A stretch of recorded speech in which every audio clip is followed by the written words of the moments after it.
Every haunting has a beginning and an end, but in this place, one becomes the other. Step closer, the lantern's glow will guide you. What you are about to hear are true stories of hauntings all over the world. Welcome to Help, I'm Haunted. Hello there, my darlings. Welcome to Help, I'm Haunted. And oh boy, it is Halloween Eve, and happy Halloween Eve. I'm so happy. What you're seeing behind me is a backdrop for tonight's story. Good evening, and thank you so much. And my lighting is weird, and I don't know what it is, and I just hear, wait, hello. Oh, that's better. Pardon me. So there we go. And look who we have in the chat, ladies and gentlemen. It is one Ian Honest Path, who was in the Kelsey Fitzsimmons little fundraiser that we had last night. And thanks to him, he was a real champ and was playing that game. And thank you, buddy, for coming in. And I want to thank each and every one of you for your generosity, because I was getting messages even today that many of you were continuing to donate. And that is so cool. So I think we are now over 1,000. And I don't want to claim anymore because it's hard to determine who is who. So anyway, there you go. And Ian, everybody is saying hello to you in the chat. So hello, buddy. So there we go. We're trying to make him a fixture. And if you could do me a favor, in my community tab, sorry about the voice, in my community tab, there is a link for his YouTube channel. If you wouldn't mind, we're here to help everybody. If you wouldn't mind just popping over there, and I'll put it in my description as we go, and saying hello and subscribe, because I want to get him to 1,000 subscribers. You can't go live unless you have 1,000 subscribers on YouTube. So he went to another platform, which is Twitch. We're going to try it with YouTube a little bit. He had a very good time. And thanks to you, it was a very, very nice introduction for him. So thank you so much. And thank you for being here. Today is Thursday, October 30th. Oh, wait a minute. I have a really cute little overlay. I might be changing them. That's StreamYard. Ooh, I'm scared. How about you? Here we go. Tonight is all about trick or treat. Here comes Shaggy to keep me from getting scared. And I hope you can keep from getting scared too. Anyhow, my darlings, we have a giveaway for tonight. I want you to hang in there. We've got a giveaway, and here is the giveaway. It is a 1 month, I almost said prescription, Zell, a 1 month subscription. This is Shaggy, Jerry, there you go. This is Captain Jerry's little man. Look at him. Dear jumpin' jollies, I'll tell you. 1 month subscription to Beacon TV. Tomorrow is the finale for the paranormal show that I love, the Paranormal Mysteries. And I'll tell you what, they're good. If you like to stream that sort of thing and you like authentic paranormal, then jump on in. And when it's time for the giveaway, I will announce it. So what will happen is I will give you a sensitive little code that you put into Beacon TV. And then we go from there. And this man is almost too lovey tonight, this noodle boy. I don't know what happened. He had cheese today.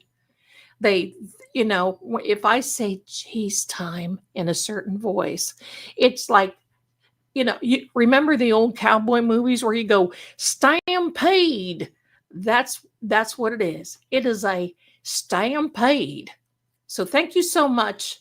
And Captain Jerry, if you do find his, and make sure it is the one that says Honest Path Only and not Honest Path Official, that is a mocker. It's a mimic.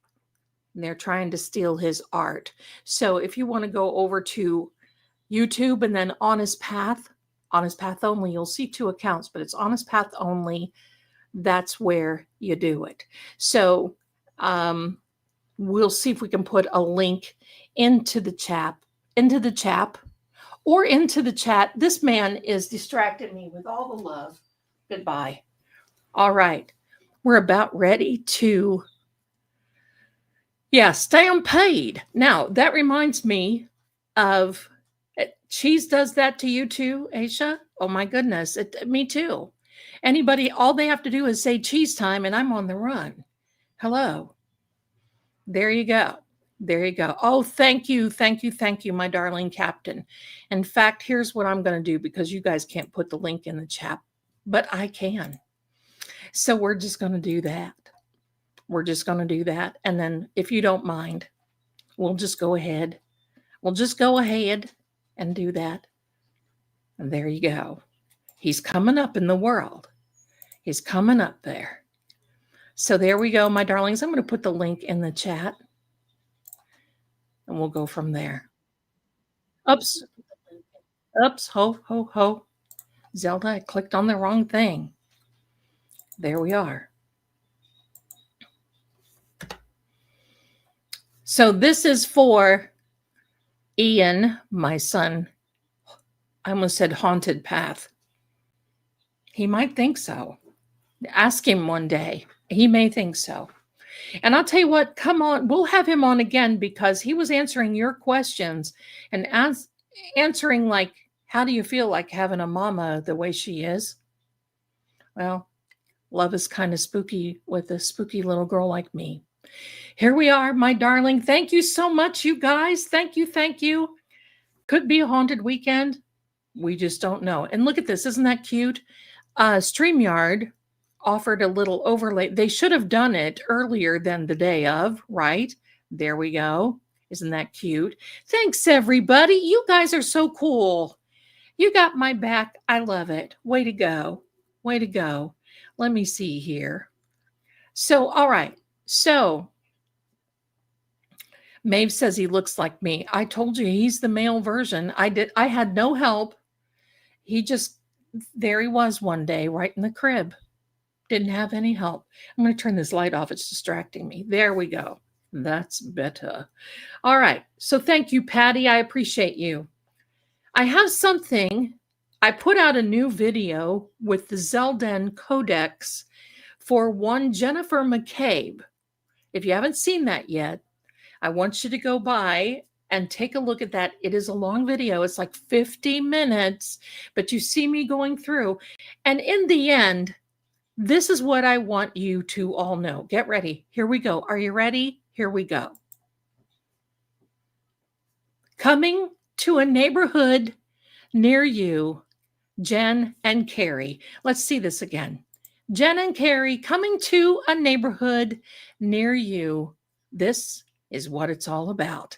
The ice cream truck is coming. Ladies, prepare thyselves.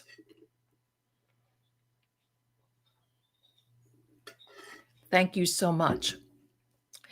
Now,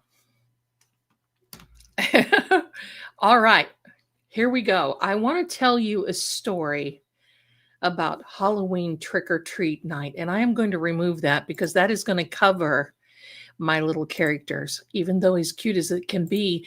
And remember, don't forget your grifting psychic, your favorite grifting psychic, right? So we've got a couple of, we do have a question here, and not this, that's, no, not that Carrie, no, not that Carrie, no, it's the Carrie because, well, she's a talker, as they say, she's a talker. So don't you worry. It's not coming for you, Carrie. I'm going to answer a couple of these. First of all, Susan, thank you, is a new member. You're going to love it here. We have a lot of fun. Thank you. Thank you. And look at Mandy. Welcome, my darling. You're going to have a fun too. That's what this is all about. I don't think there's another channel like this on YouTube, and it could be for good reason. It might be for good reason. I don't know. But anyway, here we go. And Kim, you're generous. Zelda, do you offer private codex readings? God bless. And may he bless you according to his will. Thank you so much. And the answer is yes, almost. I'm tweaking it because there's a couple of things, my darlings, that are going to be coming out for you. We already have the digital downloads. If you want to read the tarot, the hidden deck, the Kipper deck, and the Cartomancy deck, I have written all 4 of those downloads, and they are, I'm going to put the shop QR code right up here. There you go. You can shop there. Just point your little phone, your little device right there. Go for it. There you go. Now, my darling, I'm going to fix this. Tall. Do we want to do wide? No, we want to do tall. Do we want to do, we're going to do bigger meat. There we go. See, we're coming up in the world.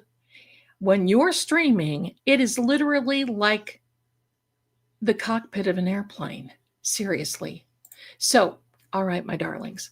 So the Zelda Codex system, the code system, I like to call it, will be coming out on a digital download, and I'm tweaking it.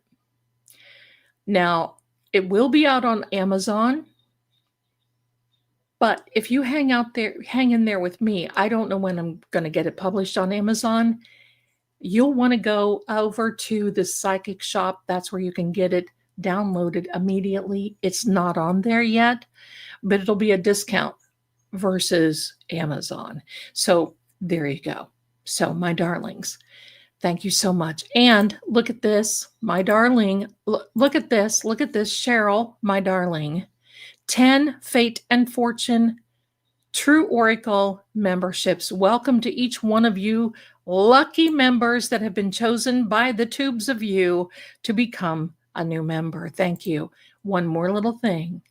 There are polls in each site, each channel chat. Now, we are collaborating stream with True Oracle. The polls are, what episode of Help I'm Haunted? Oh, I received a membership. Thank you. Isn't that awesome? I think that's so funny, but I love it. Thank you. Thank you. I can utilize that very well. Thank you very much. In the poll are some of the episodes of Help I'm Haunted over the last, I think it's been 6 weeks at least. This is the last, obviously, before Halloween. Next week is the end of the series, and I'm going to take us out with a bang and tell you a few more stories. We may be here for a minute next Thursday. Other than that, so tomorrow night is a special event. It's Halloween. I want you to come on by. I want you to look at my costume. You're going to have to. Even if you come just for a minute, you're going to have to look at the introduction and the costume. And hello, there we are. You know what? Hi there, green-eyed Southern girl, my darling. I don't want Halloween to get here and be gone. You know, I feel the same way. I got to tell you this. When Ian was little, when he was my little buddy, we would plan for 6 months. What are he going to wear? What is he going to wear? It was an event. What is he going to wear? What is he going to wear? And lo and behold, my darlings, we would go trick-or-treating. We would not even be home yet. And he would be saying, Mom, what am I going to be for next year? What am I? Talk about planning ahead. This was an event because I got to tell you, his birthday is Christmas Day. So that was an event as well. So it was Halloween, and then there we go. Standing Stones has 14 pumpkins carved out front. Yippee-yi-yay. I have not carved a pumpkin since there was one that was a little haunted that was in our house. That's another story for another time. Okay. But tonight, my darlings, here we go. Are you ready? Get your snacks. Get your little teddy bear. Get your little bucket that I got. Yes, kids' meal from McDonald's. I need to get another one. Listen, I am so blessed. Look at this. Look at this. And of all ones, I thought I was going to get a pumpkin, and I got the cat one. Isn't this cute? And listen, don't be jealous because I got stickers. And these stickers are glow in the dark. Are they not cool? There's more. On the back is a little maze where you have to go to each little house and trick or treat.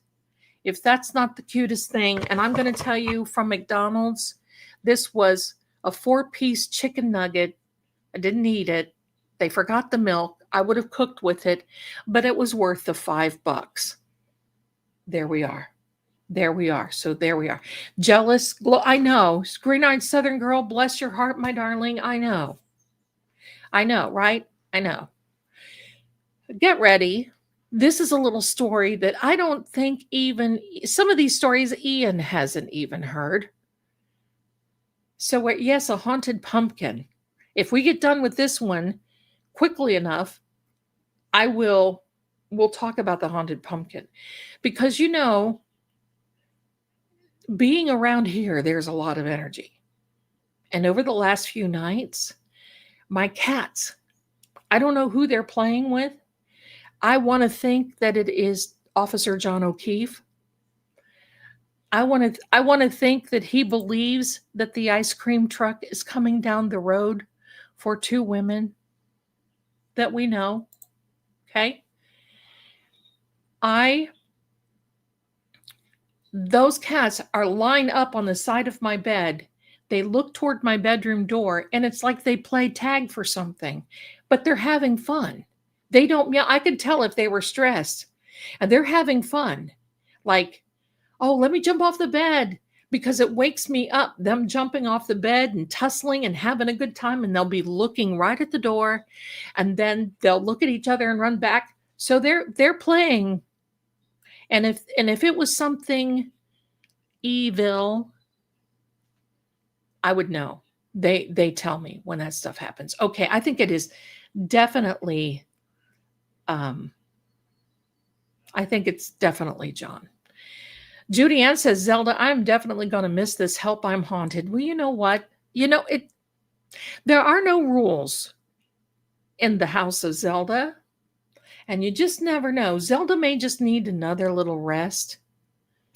And then we may get back at it again. We don't know. We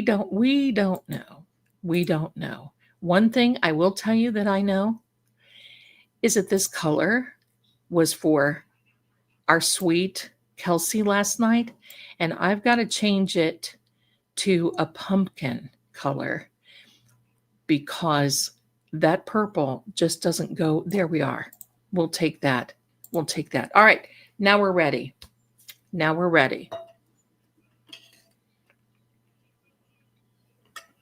Here we are, my darlings. When I was about 10 years old, we went trick-or-treating. And we lived in a little burg. Now, I've got all this stuff on let me take the comments off just for a minute. You see this little street? This looks like any town, USA, but it looks like the little town that we lived in. You see this street? The little houses? That's what it looked like. This circa 1970. I was 10 years old. And we too planned. I mean, my mother and grandmother, my mother would plan down to the caramel apples and the snacks and this and that and everything else. Now, my dad would stay at home and give out the candy, and my sister and I would go with some of the other neighbor kids and some of the kids from church. And um, we would, we would go out. My mom would go with some of the other mothers that we knew, and blah, blah, right? So it was odd because there was a year, I was 10 years old, that I was picked on. And I mean, picked on. And I know it was from my best friend whose dad had passed away in a motorcycle accident. And it was very unfortunate. But it was something that hung with her. And it was a situation from it was from early school days, that there was a wind that kept coming around her, and the leaves would coming around. It looked like a baby tornado, but it would come around her. And I looked at her and I said, "Oh, that's your dad." Now, I didn't even know that her dad was passed away. And she flipped out. They took me to the office. They called my mom, and my mom had actually gone to school with her dad. So that was one of the first marks. And then the second mark is when I told my second grade teacher that she was pregnant, and she didn't know it. And that caused a riff and had to go to. So the kids and the teachers were starting to think, whoa, what is this kid? So it was when I was 10 years old, it was time to go trick-or-treating. Now, this was a thing that we looked forward to for every year, but I could tell that the other kids were shunning me. They didn't want to go with me. Even my sister. My sister had this love-hate. We both had this love-hate relationship. We both loved to hate each other. It was no sisterly love there. So we went out. Now, I always had a choice. Did I want to dress up like a dog? Because my mother made a dog costume. And believe me, it fit over the years. She was very crafty. Did I want to be a dog? Did I want to be a pirate? Or did I want to be a gypsy? Now, hello. Who do we think that Zelda is going to be? I would be a gypsy tomorrow. I'm a gypsy every day, but I would be a gypsy tomorrow, except I've got a little plan for you guys. So I went as a gypsy. We were walking down the streets, and these kids would come up and they would trip me. And I would fall. And my little bucket, which was a little pumpkin, would fall on the ground. My candy would go everywhere. And my mother did not have that in her to say, stop that, or don't take her candy. It was kind of like always very, very timid and did not want to upset the apple cart. So by the time we got down a few houses, I had skinned up knees. I was crying. There were all these things that were happening. And everybody else had a bunch of candy, including mine, and I had zero candy. And all of a sudden, out from between one of these houses, I'll just pick this one. Between one of these houses comes a little character. Comes right up. And it was like they came for me. And grabbed my hand and held my hand. Now, my perception of this little character was all good. And this little character held my hand and took me back through, and we went trick-or-treating. Hold on a minute. What is going on with you, Shaggy?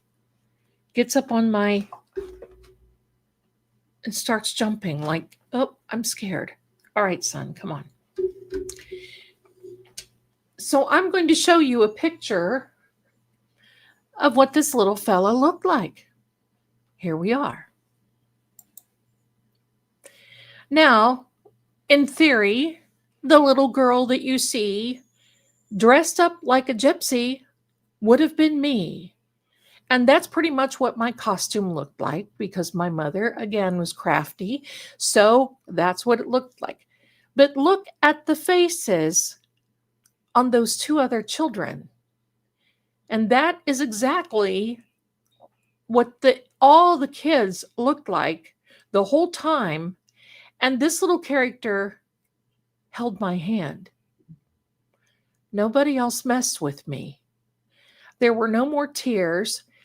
I was so happy that I had a friend that took me and took me around. So we started going up and down these houses, and some of the houses were dark. They didn't have their porch light on. So it was a collective decision around the moms, and my mom knew I was finally happy and getting candy, so we decided to venture out onto a couple of streets over and then to another couple of streets over. Well, these kids would run ahead of us and they would stop and wait for me to come, and that little ghostly character would stand between me and the kids and just look. So I was happy. I felt protected.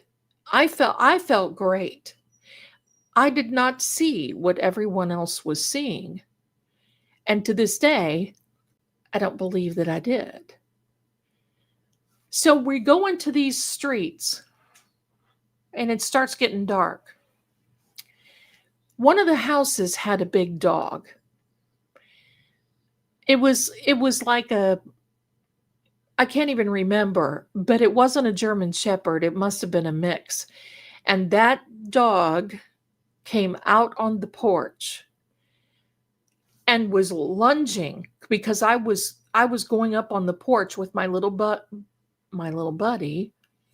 This dog came out and was lunging at us. And all I saw with his little hand go up in the air and go like this. And that dog did a running. And I'm thinking, wow, that is the coolest thing. I want to be able to do that too. It scared the other kids. And now the mothers are starting to see some things. And they're asking my mom, do you know who that kid is? Because, we went with other kids in the neighborhood and this sort of thing. And so it was like, no biting, no love bites. Sorry. This man is going to have to go down. He's just like in love. So they're asking my mom, do you know who this other little person is? They thought it was a little boy. And my mom's like, no, I thought you guys would know. No. So one of the mothers comes up and says, little boy, do you mind taking your costume off so we can see your face? And all we saw was this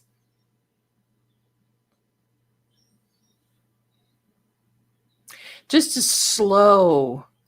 Now, I was not scared. I was not scared. My sister was petrified. I was happy. She was picking on me too. So it kind of like it started creating some concern because one of the mothers went to grab, and this little hand came up and went and stopped that mother and pulled her hand back. No talking. Never heard her voice. Never heard a voice. and didn't get any candy, walked around and was holding my hand. So my mom starts saying, Zell, come on now. It's time. Come on and hold your sister's hand. And this little fellow would stand there and go like this. And finally I'd say, no, I'm having a good time. No. I did not feel anything as bad when this little ghostly character was holding my hand. It just felt like somebody was there to watch over me, because these little kids are so bloody mean. And most of them were boys, most of them, whatever, and they were a little older, so they were mean. So they started coming up and saying, can you tell me where you live? And he would, point down here, one of the houses from where he came out and around from. So we went through, we finally got done, and it was time to go. And I wanted to hug this little fellow, and he backed up like this, let loose of my hand, and where he came out of, he went right back in. Now I'm crying because I want to say goodbye. He's my new little friend. But I was ready to beat the band. I was ready to go back the next day, eat candy, say hello, do all those things. I was waving and there was no response. So we're on our way back, and one of these little boys went, they saw that I had a lot of candy at this point, because we went back through the houses. This little character took me back through some of the houses, and I was able to get candy. And, usually you can't be, going to houses 2 or 3 times, but it seemed as though I was with him. So he took me, which I thought was really cool. So we started going back. We went back to our car. My sister was mad, and she was crying because I had more candy than just about anybody. So my mom is trying to she's trying to mediate, and said, well, she lost a lot of her candy when she fell, and, it's okay. She went back through, blah, blah, blah. So now the other kids were scared. And so the next day, I think we had to go to church the next day. I think it was a Saturday night, I'm not sure. But anyway, so we went to church the next day, and these kids wouldn't talk to me. The pastor came up to my parents and said, I understand that there was a problem last night at trick or treat with your daughter. Now, listen, I've always been one to speak my mind, and I got in trouble at home a lot for that, and never learned not to until later in years. So I'm talking to the pastor, and I'm just like, there was no problem with me. What about these kids tripping me, and I lost all my candy? And he's like, well, Jesus. And I said, do you think Jesus would like that? You're coming after me because I lost my candy and somebody helped me? Evidently, what I was seeing in this little character, I'll put it up here again, was not what everybody else saw. What everybody else saw was an injured-looking little boy. And I didn't see it. All I saw was this sheet over the head.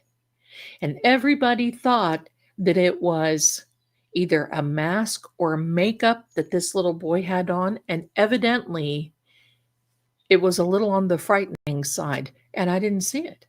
It just did not appear to me to be that way. So finally, my dad went to the pastor and said, "You don't need to be attacking like this."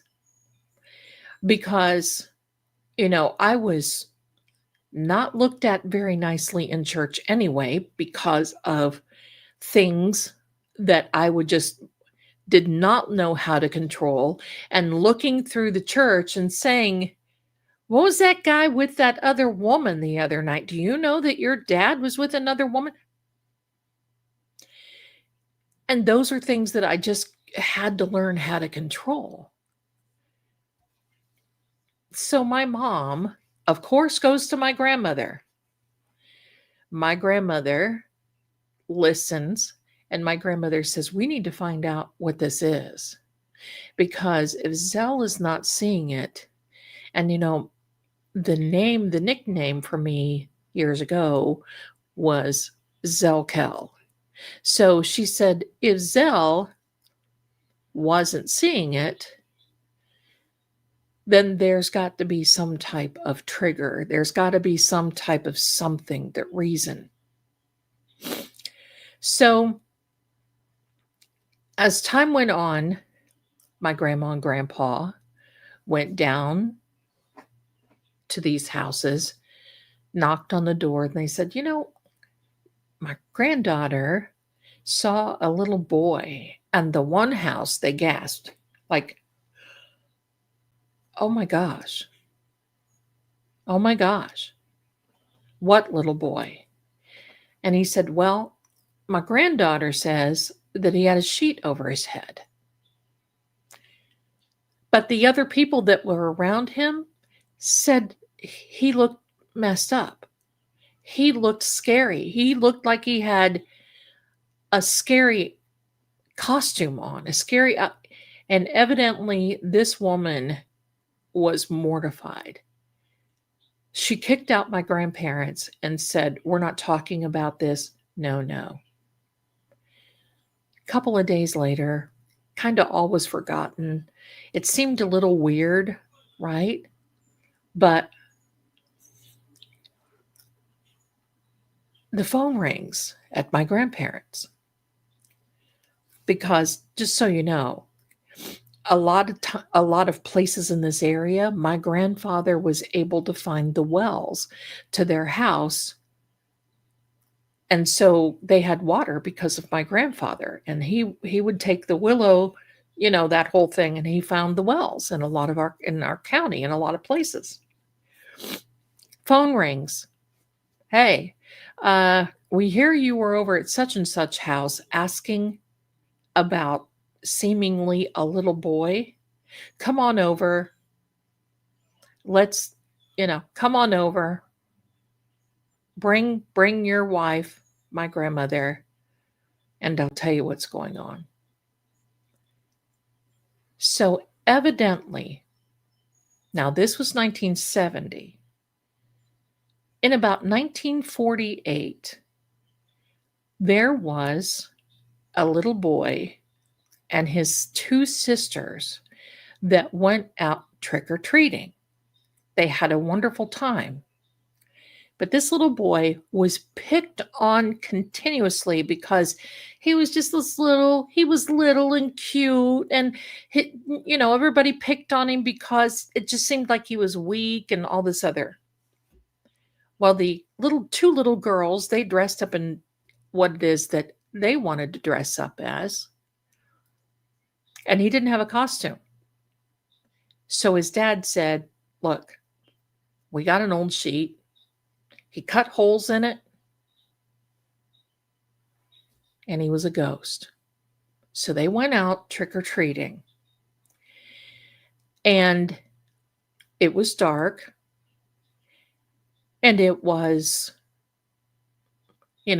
just one of those kind of gloomy nights. The moon wasn't out. You couldn't really see that much. And in our area, you see how dim the street lights are, so you couldn't see. His dad went to go to a grocery store. And as he was backing out, the two daughters and the little boy was coming across the driveway here. As he was backing out, the two little girls got out of the way, but the dad did not see the little boy and ran over him. And unfortunately, it caught the sheet in the bumper and wound him up in the bumper, and it dragged him about a block down the road. Of course, he was unalived. And it was so traumatic that the father was never right again. The mother was never right again. The two sisters went to live with other family members. The father, the mother, the father lost his job. It was horrendous. And I mean, I certainly can understand something very similar happened in my family to my brother's son. So,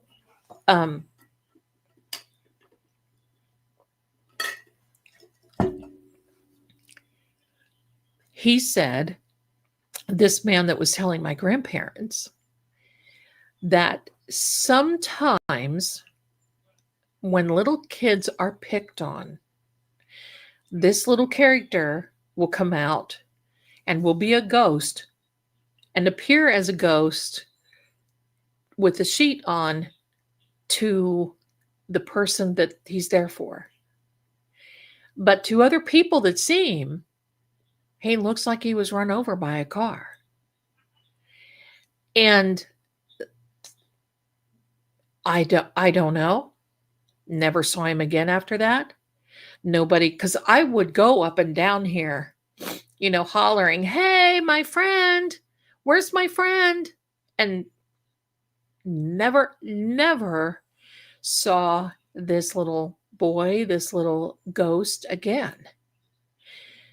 It was more than devastating to the family, and finally, they moved away, and other family members, cousins, etc., moved in to the house. And as time went on, they knew the legend of this little boy. Now, sometimes they would get glimpses of him in the house or outside mainly. It wasn't so much in the house, but outside, just kind of that glimpse on this corner of your eye. It's not just a full-on, full body apparition. It's just this little, just a quick little sight. From that moment, I wasn't picked on. I was just left alone, which I was happy to be. And it was devastating to my mom because, this pastor really wanted to believe everybody else because, well, back in 1970, you didn't have a little girl that all of a sudden got these impressions and was telling these people things and upsetting the church, is what my dad and mother were told. So we just got to the point where we just didn't go that much. And then this particular pastor moved away and we started going again. And my parents became the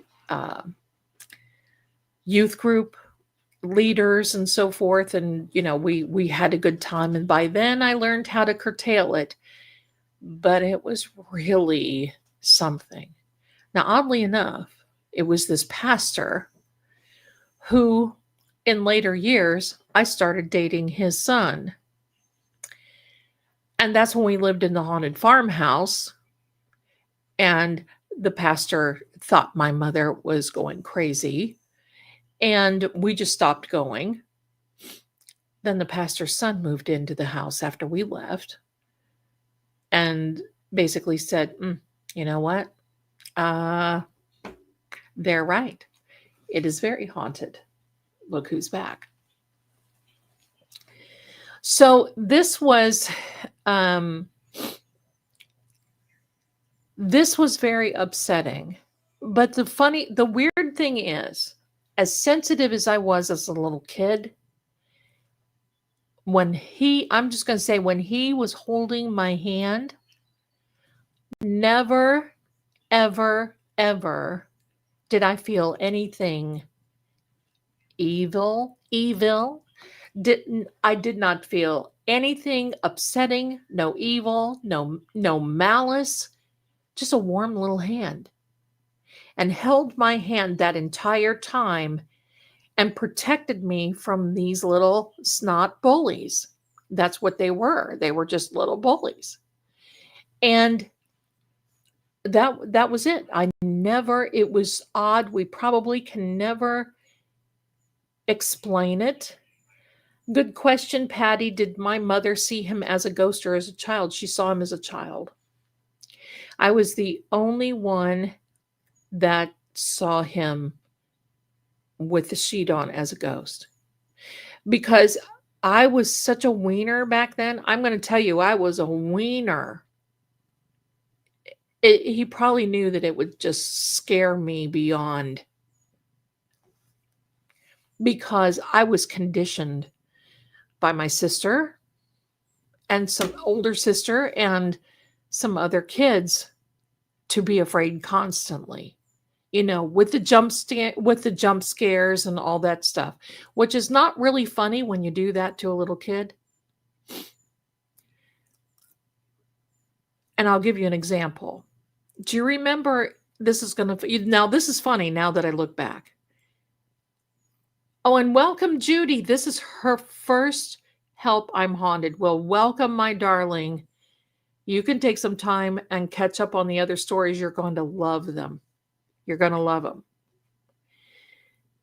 So, funny and ironically enough, in the back of these little kids' magazines that you could get the 6-foot Frankenstein for $1. Now, listen, back then, $1 for me was very hard to come by because we didn't get allowances. We still had chores to do. We still had a lot of stuff to do. So I did everything short of, trapeze acts to get $1. I had a favorite cat. I taught my cat how to do tricks to put on a show in front of my grandpa and grandma, and I made $0.25 apiece for entrance into the show. So that was 50 cents. I lacked 50 cents. I painted rocks in my neighborhood and went around and sold rocks for $0.10. I sold 6 rocks. That meant that I had enough to buy the Frankenstein and to buy a stamp. I felt like I was in high cotton. So as time went on, my mom helped me.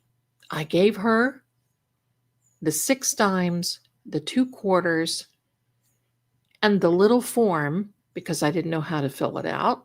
She filled out the form for me to get the Frankenstein in the back of the comic book that I was reading. It was a 6-foot tall vinyl Frankenstein with glowing eyes. $1. So finally, one day, my package came. It was a little size of probably about a 3x5 envelope. And I thought, how is Frank going to fit into this envelope? Heavens to Betsy. So we went upstairs to the room.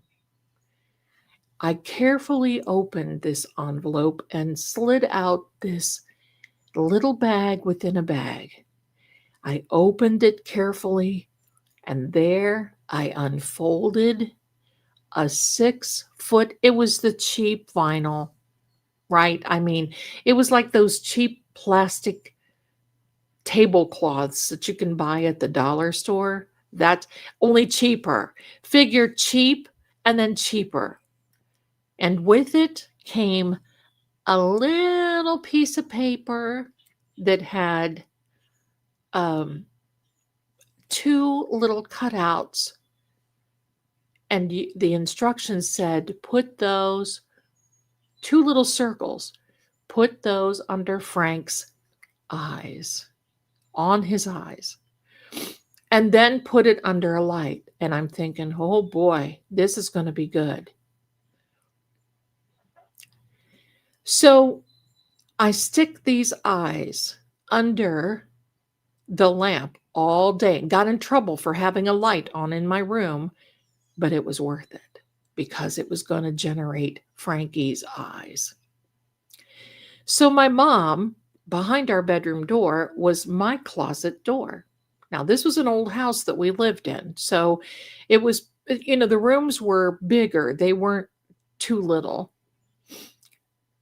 So this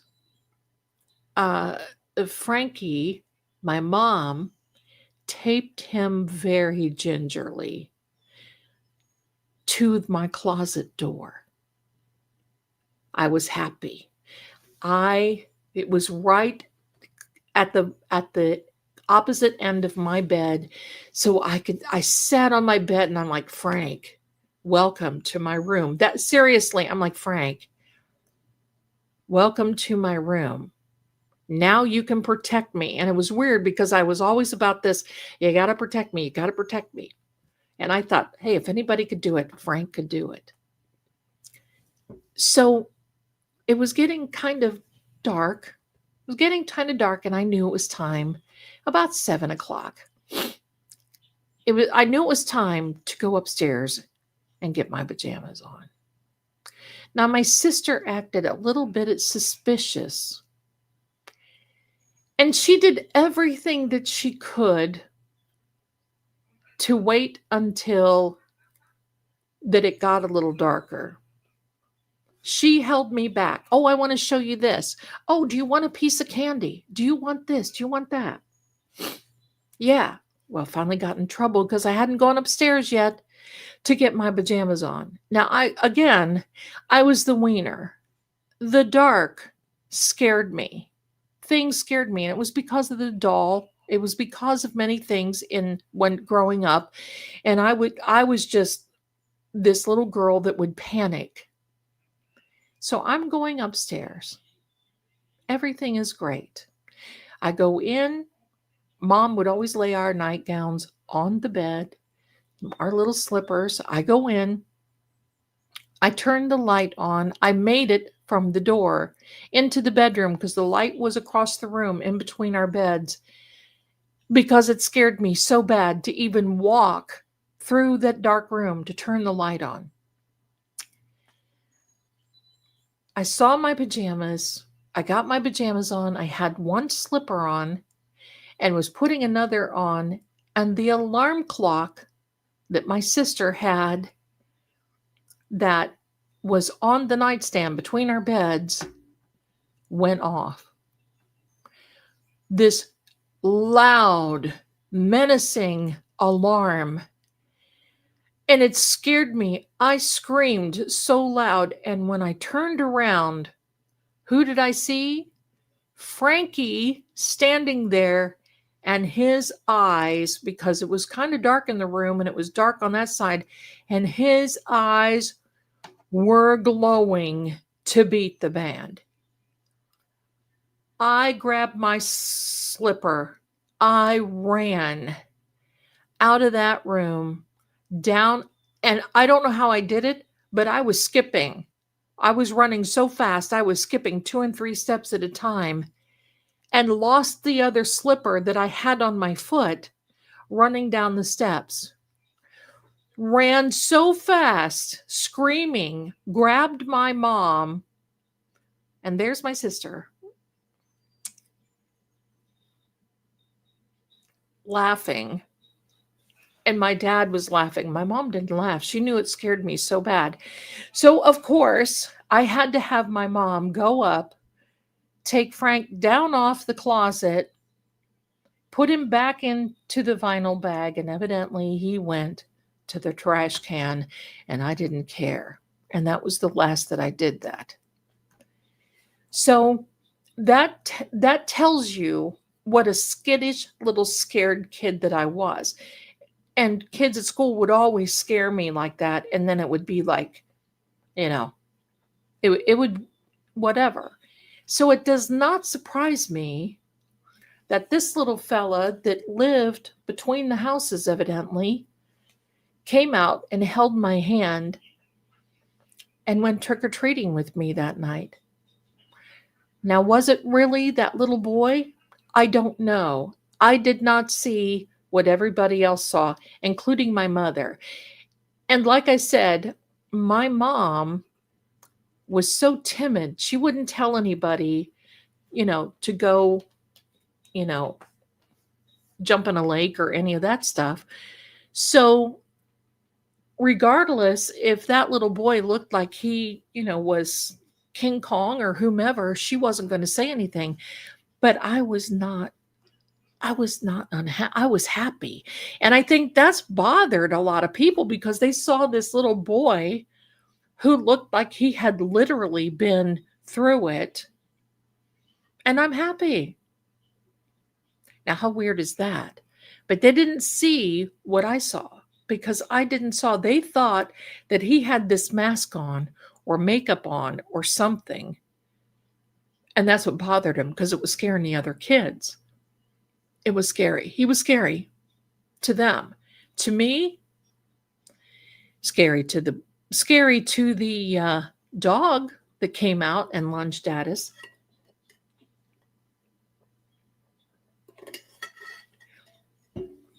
But I think what made me more scared when I was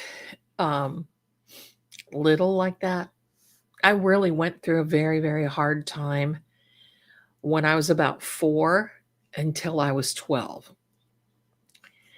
And I think what really scared me was because I could see things that other people couldn't see, like the woman showing up at the hardware store and looking at me, pale, wearing black, and said, "Oh, you are little Zelda. I know your grandmother. I know. I know who you are." I'm telling you. And putting the hardware store on a lockdown and they couldn't find her until my dad and aunt said, because my aunt worked at the hardware store, until my dad and aunt said, "Oh my God, that one's so and so, and she died." So they went to her funeral, and I described, and I was little. I didn't go, and I described what she had on. So that's what scared me too, because sometimes I could see things that other people weren't seeing. And then I went through this phase, like from when I was about 12 to 14, that I didn't see anything. And I thought it was gone. And it was like, hallelujah. But then it bothered me because I thought, was I nuts when I was a kid? Was this something that I just grew out of? Was this really something that was bad? Did I see all these things? Was it evil? Was it the devil? Was it, whatever? And then and then I just kind of forgot about it.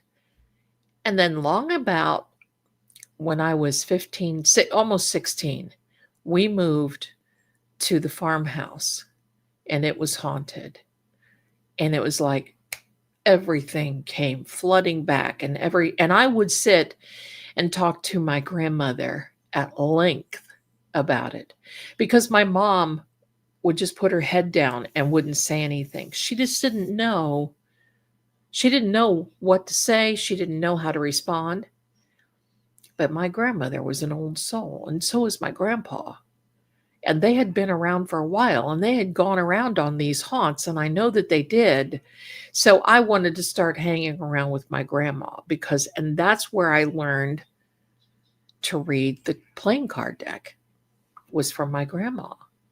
And I learned all about that. It's funny because I don't know if she's in here right now. One of my very sweet, loving clients, her name is Martha. She actually reads the playing cards. It's wonderful to hear because if you grow up learning, there's several techniques and several sets of definitions to the cards. I read in the Anglo-Saxon way. There's a French way.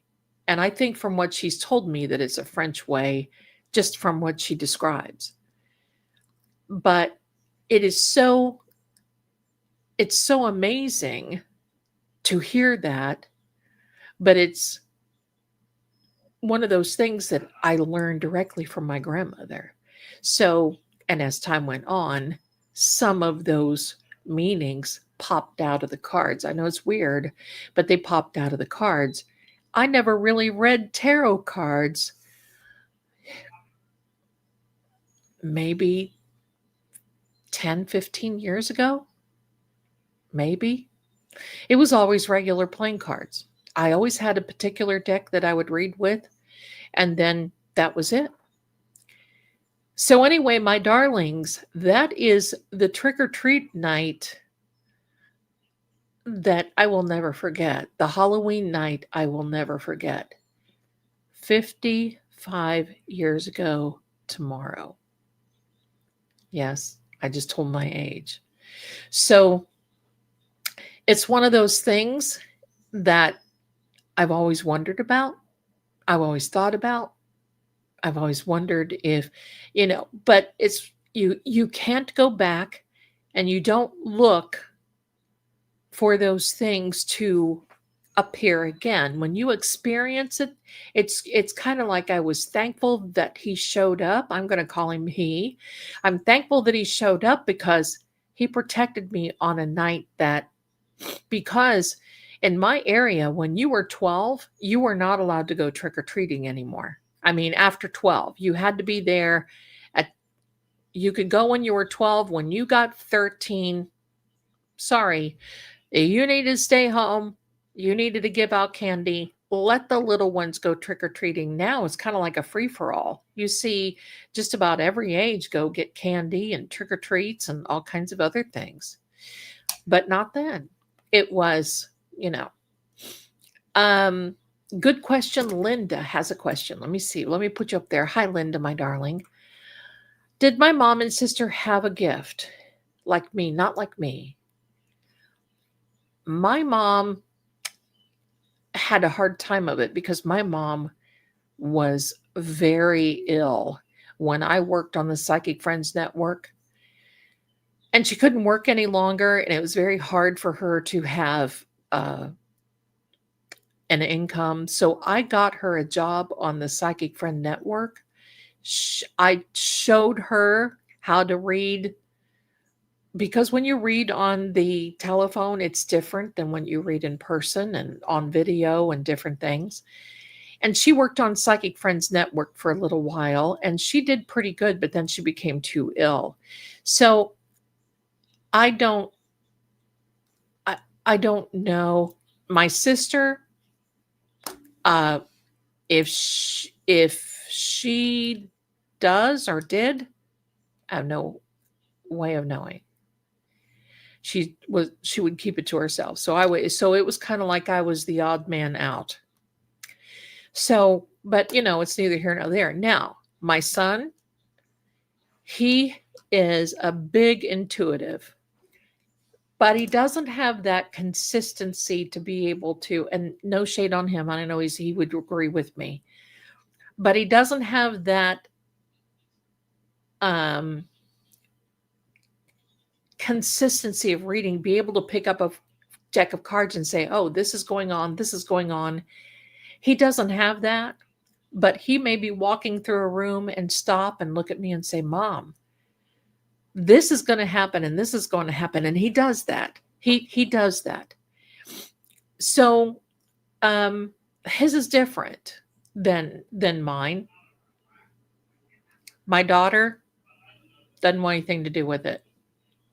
Doesn't want anything to do with it. So it is what it is. So that's it. That's it. Did you want? Okay, let me see. Let me see here. Aisha, yes, there are different styles of reading. different cards, different styles, different cards, different, all this other. Yeah. So it just depends. Some of my cards, it's kind of weird. Some of my cards mirror what their counterpart would be in the tarot deck, and some don't. But it's one of those things that you just have to get used to it. And there are sometimes when readings happen and I'm reading and I can actually feel a sigh of relief when a card comes out or not. Like if a particular card comes out that makes the story, like, because I read the cards as a story. I know most of you see that. That's how I've learned, is to teach as I'm reading.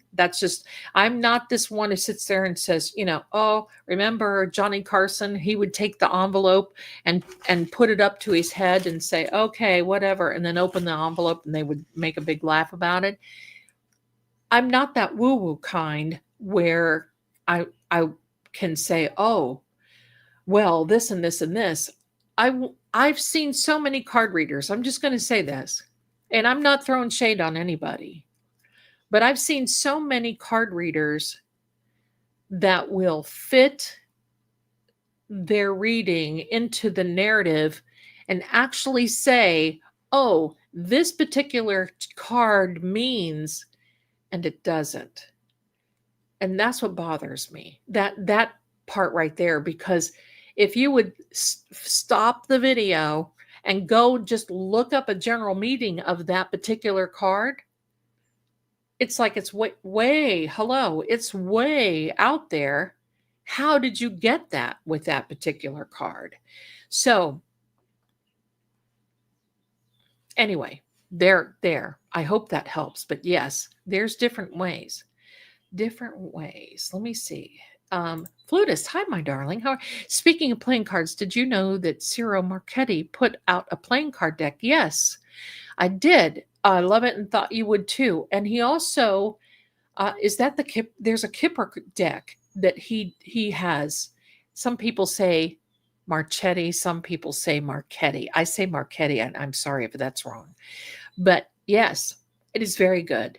He's put out a few decks that I really like.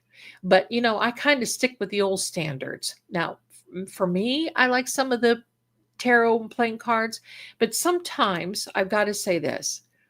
When I'm reading for you or other people or in these videos, I would prefer to use the old standards because I can show you how a particular card means a particular thing. That's how that's why I like to read. Sometimes, there's some beautiful decks. I've got some gorgeous decks, but I kind of use them for when I'm doing readings in private to say, okay, am I on the right track, or is this, conspiracy out there? Is this a fact? Is this fiction? Is this something that so I do that, and then I can come back to their regulars. Lloyd Lamas, hey, y'all, love Zelda story. Please don't stop. Thursday story day. Oh, I know. But you know what? When I go Thursday, Saturday, every other Sunday, this Sunday I'm not going to. I will be exhausted before Sunday comes. And then Monday night, it is a lot.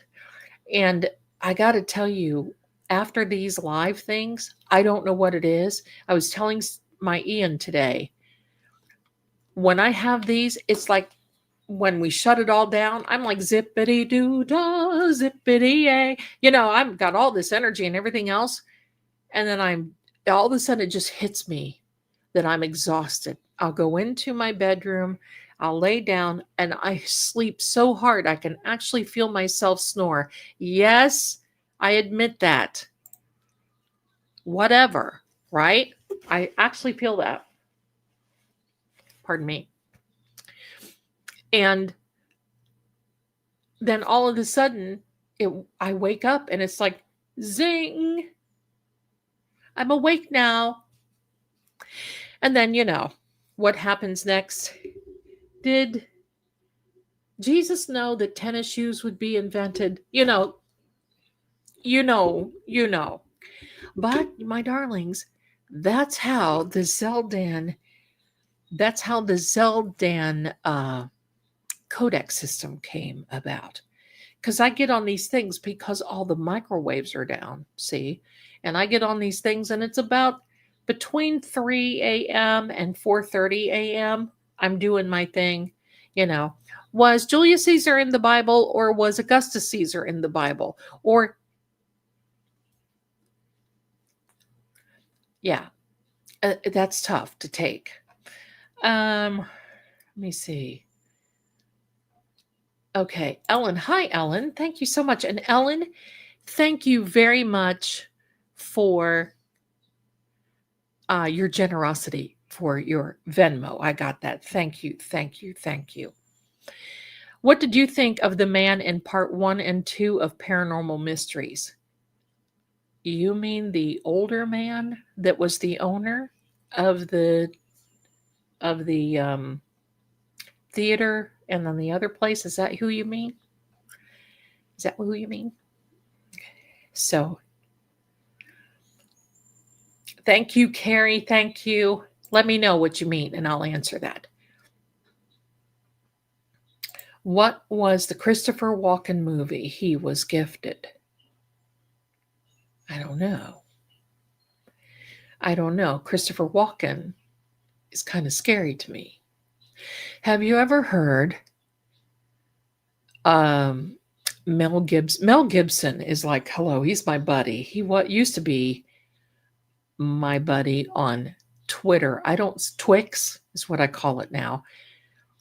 I don't see him a lot on there, but he would put these clips on there about the Patriot, and then he would put these. That was my favorite Mel Gibson movie, was the Patriot, and then he would put on there the Passion of the Christ and a couple of other things, and I would tell him, Mel, you are my favorite Patriot. I would, if hello, that I would want you on my side, and we would kind of banter back and forth for a minute.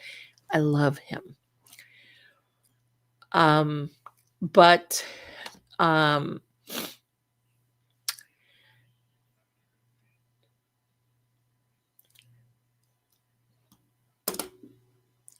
let me see how I can say this nicely.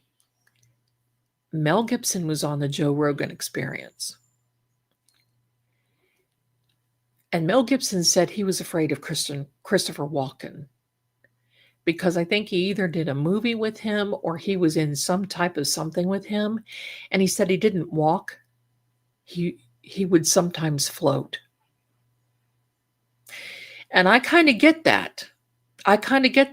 And I'm sorry to say, I do believe that Christopher Walken knows what happened exactly to Natalie Wood.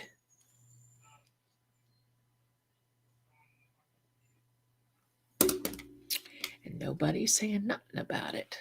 Nobody ever did.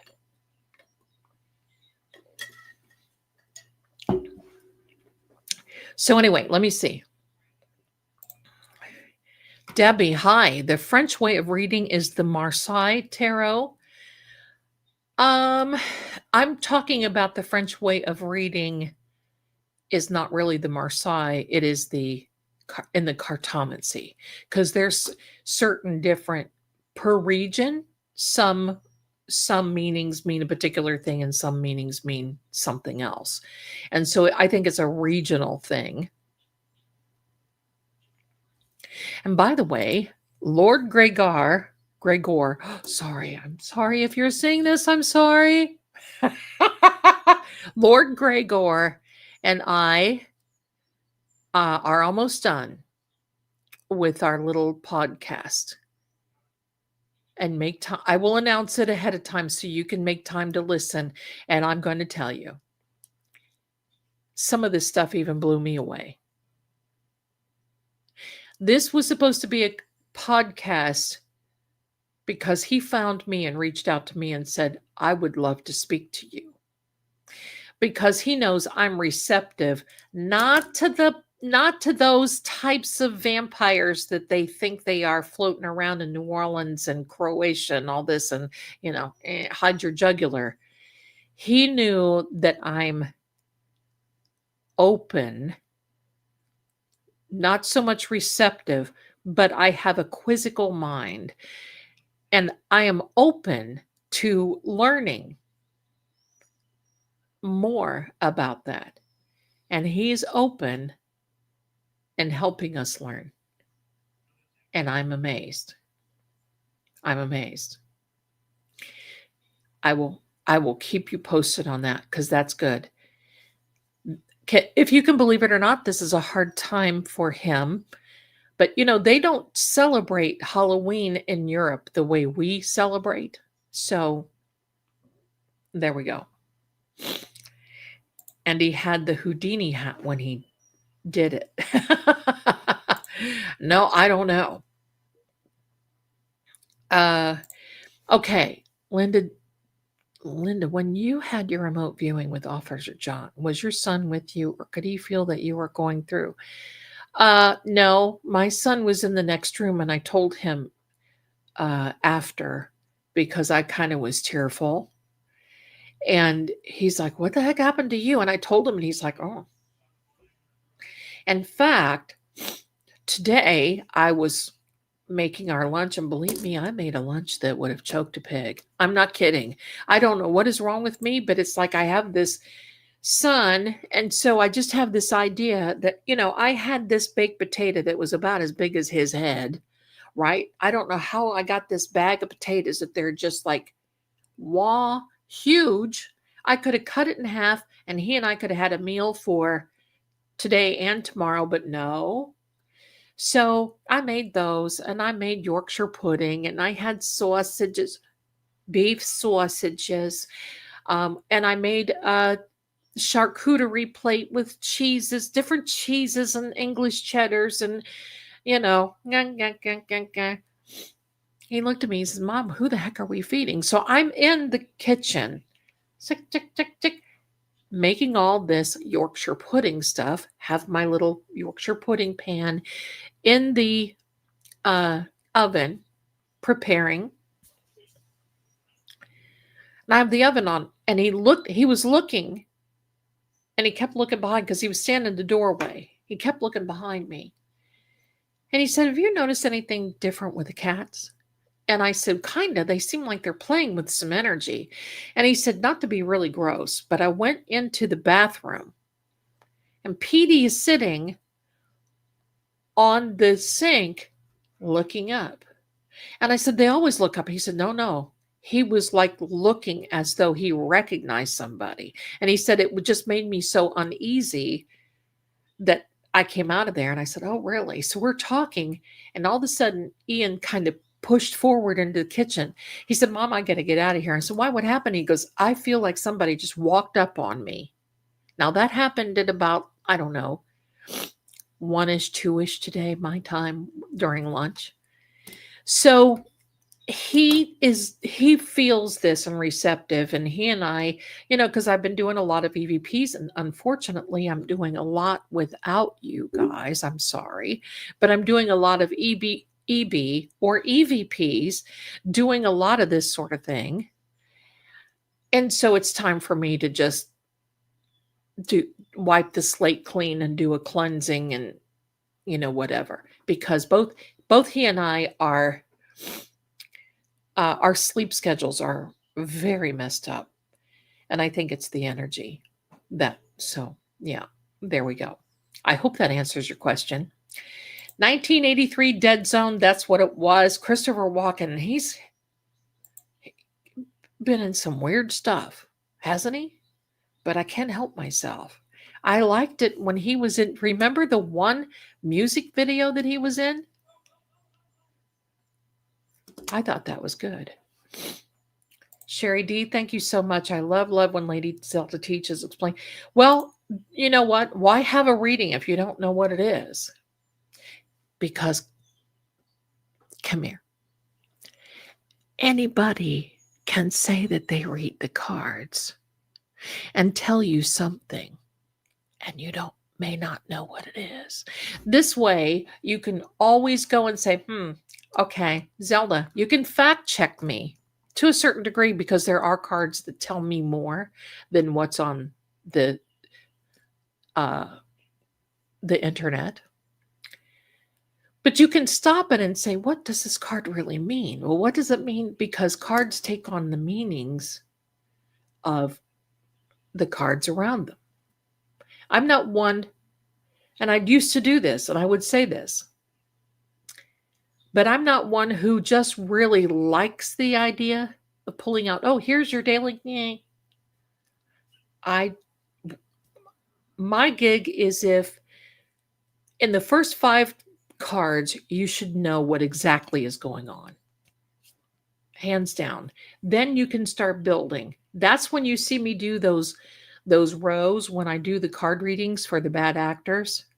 Once again, for those of you who came in late, look out, Jen and Carrie, because you are twuckas. Here it comes. Here it comes. Look out.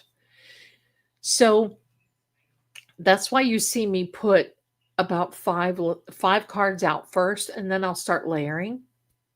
Doesn't matter what the deck is.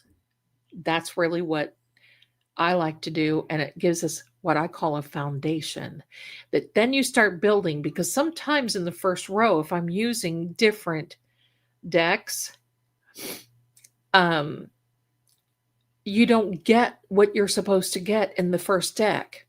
Because I like to use multiple decks. Sometimes I don't. Sometimes I'll just whip out the cards and go tickety boom. Now, funny enough, I have my favorite, you see it, my orange deck. And then I have another favorite. I'll show it to you.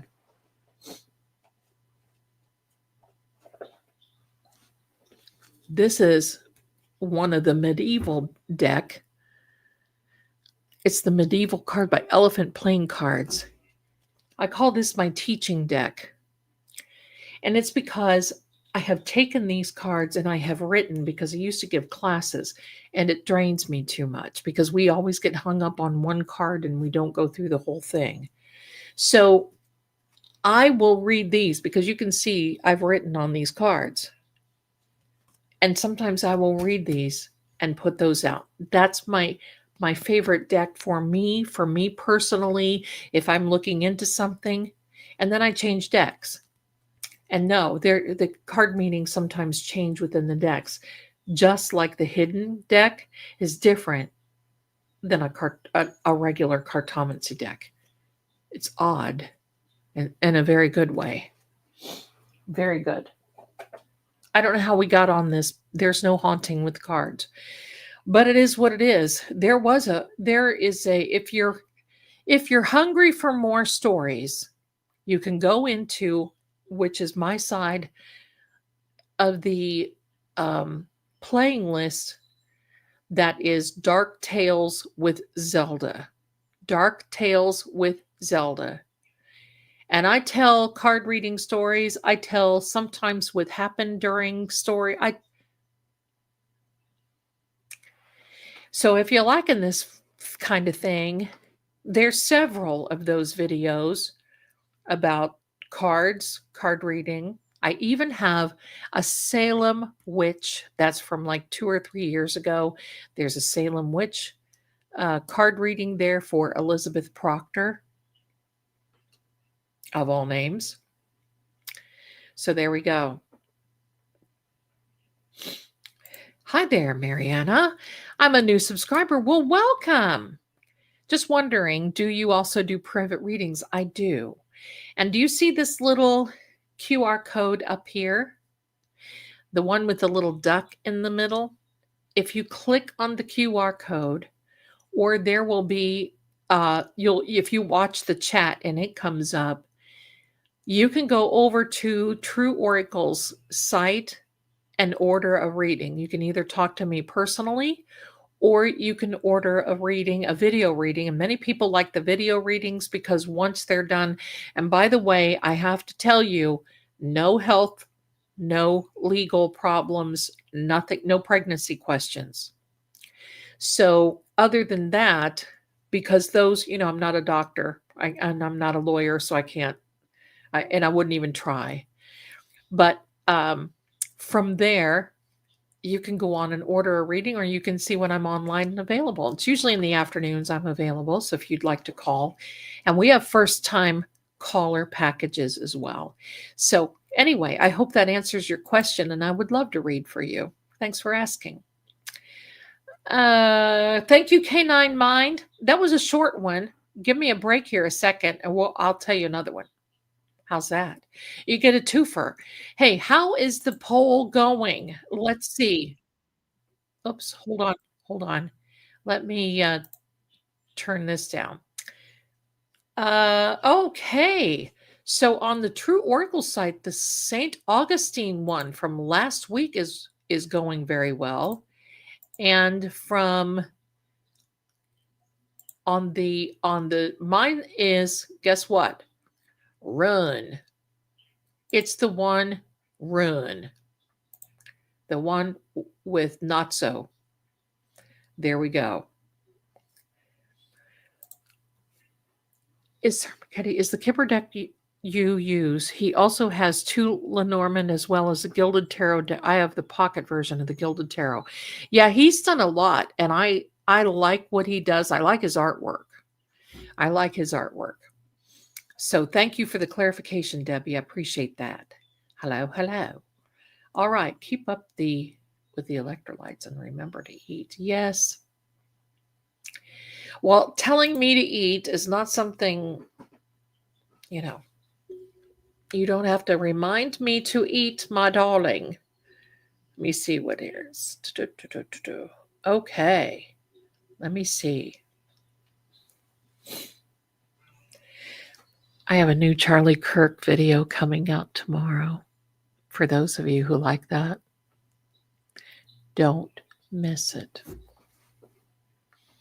I was working on it today and lost track of time.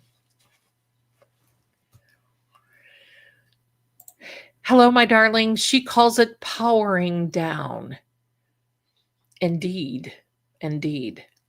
Had to move over to this side. Okay, well, welcome.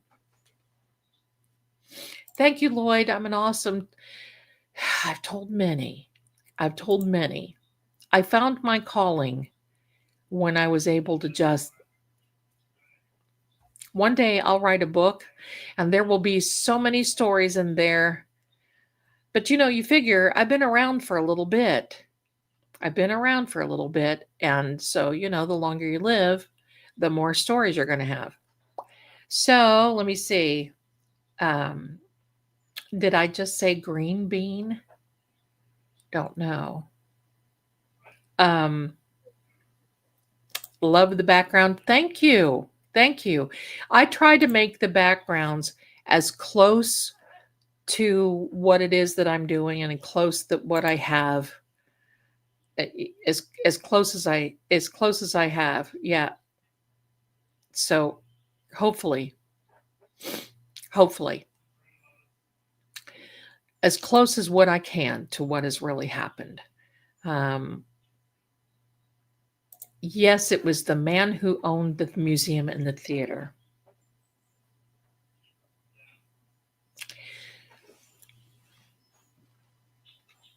I want to say something. Okay. I think I know how to say it. I believe that he wanted to bring all of this in. And it was not really haunting him. But I believe that there is something around that has attracted all of that going on with him. And frankly, when I watched those 2 episodes, they bothered me, not because I was scared or anything, but he seems like a really nice man. But there's a problem there. There's a problem. And he can't really get into it. So there you go. Thank you, Captain. Captain Jerry has put the website in to get a reading for those of you who like that. Canine Minds help. Ian's impression was spot on. He liked that. It's something else. He does other impressions too. It's hilarious. Let me see what else.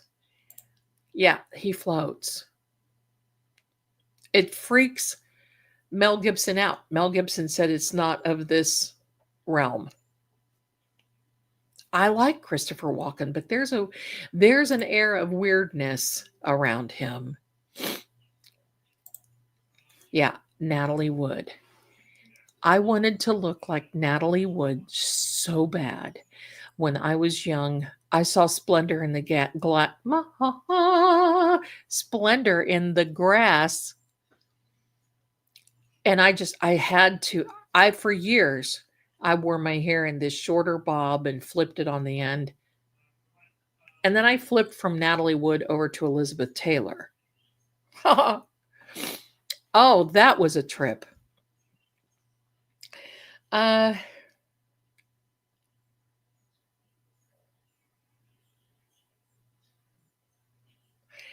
you know what, my darling? I'll tell you what. I just ask. I don't want to see that kind of thing. Sometimes it comes out in the readings, and I don't say anything because I had a card reader tell me that my mother was going to pass away, and she did.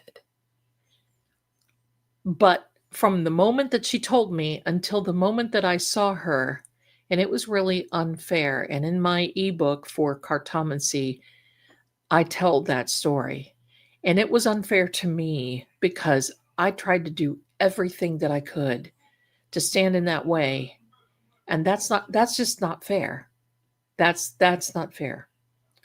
So there we go. So I think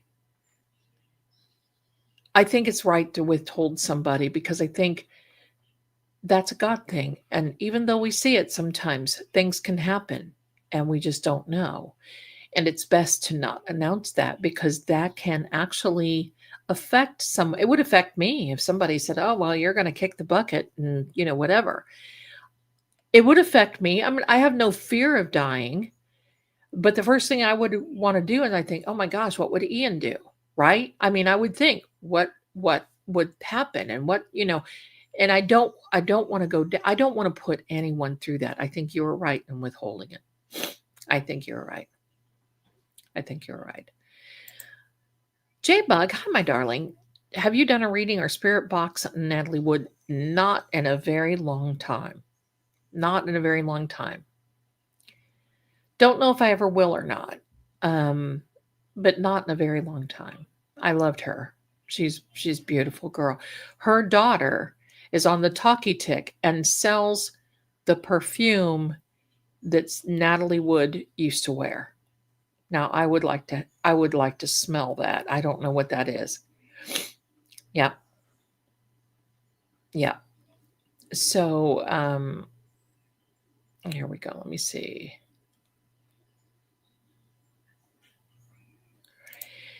Okay, thanks. What is the Marseille Tarot then? How is it different from the Rider Waite? Is it just the writing on the cards? Yeah. I mean, it's the artwork, it's the card, it's the, there are so many tarot decks and all this. I frankly gravitate to the vintage ones. I'll tell you why. I believe that back in the day when a lot of the vintage ones before internet came out, I mean, I have a library of books that I did digital I can't even talk, put on digital ebooks, digitalized. I think that's the name I'm looking for, the word. Some of them are from the 1400s. Some are from the 15s. I've got some that are in French, and I'm trying to actually translate it. And it's old style French. It's old stuff. But you get up into the 1700s when that card reading thing, and Revolutionary War, it's when it really was at its peak because that's when Mademoiselle Lenormand was around and she was reading for Napoleon Bonaparte. And Josephine Bonaparte and all this other stuff. And I mean, it's kind of and exciting to read about. It wasn't an exciting time because they would throw you in prison then for that kind of thing. And she went to prison several times. And some of those decks, like the Piotnik deck that I have, is supposed to be like it.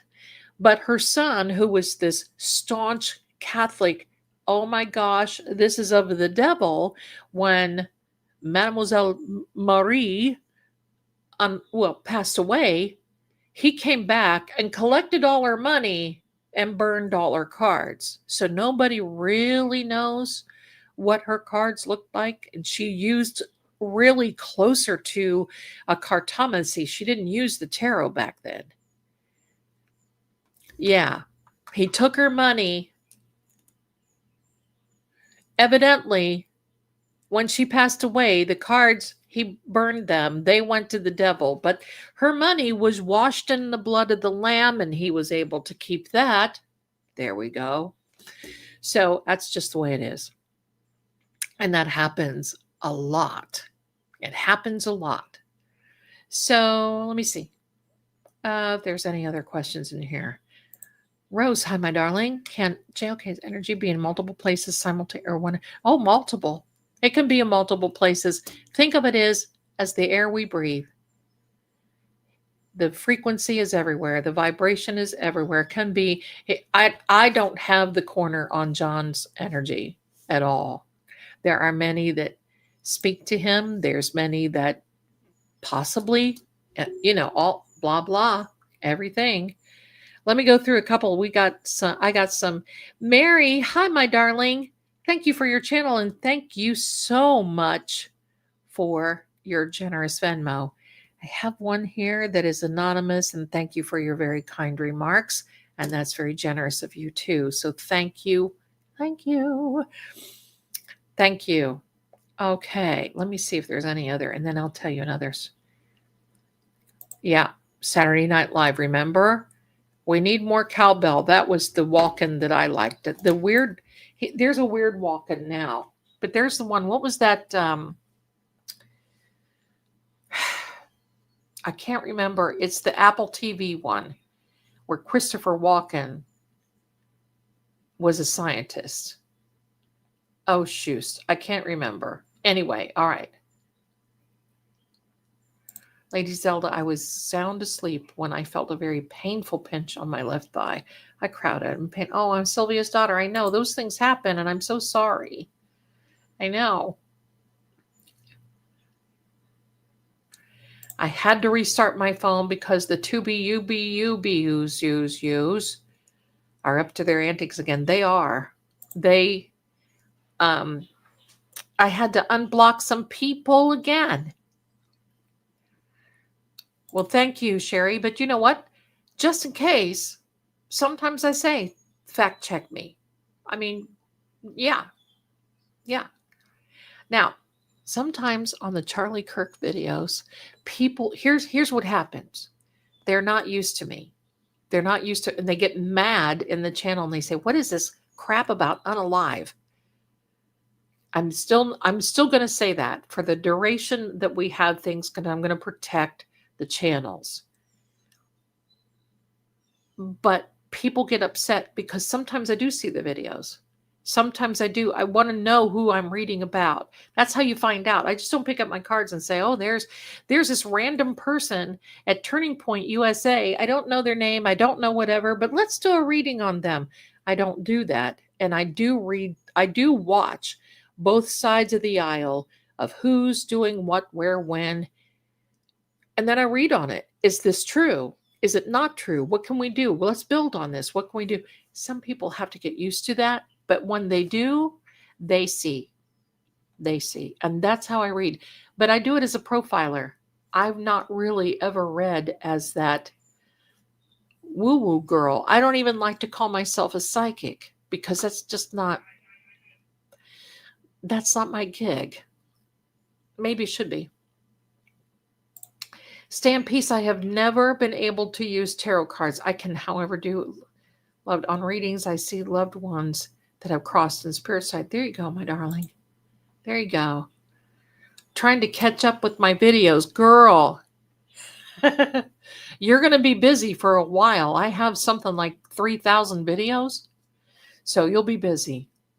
You'll be busy. Thank you so much for the wonderful. I don't use cards, more like the shining. There you go, Kat. There you go.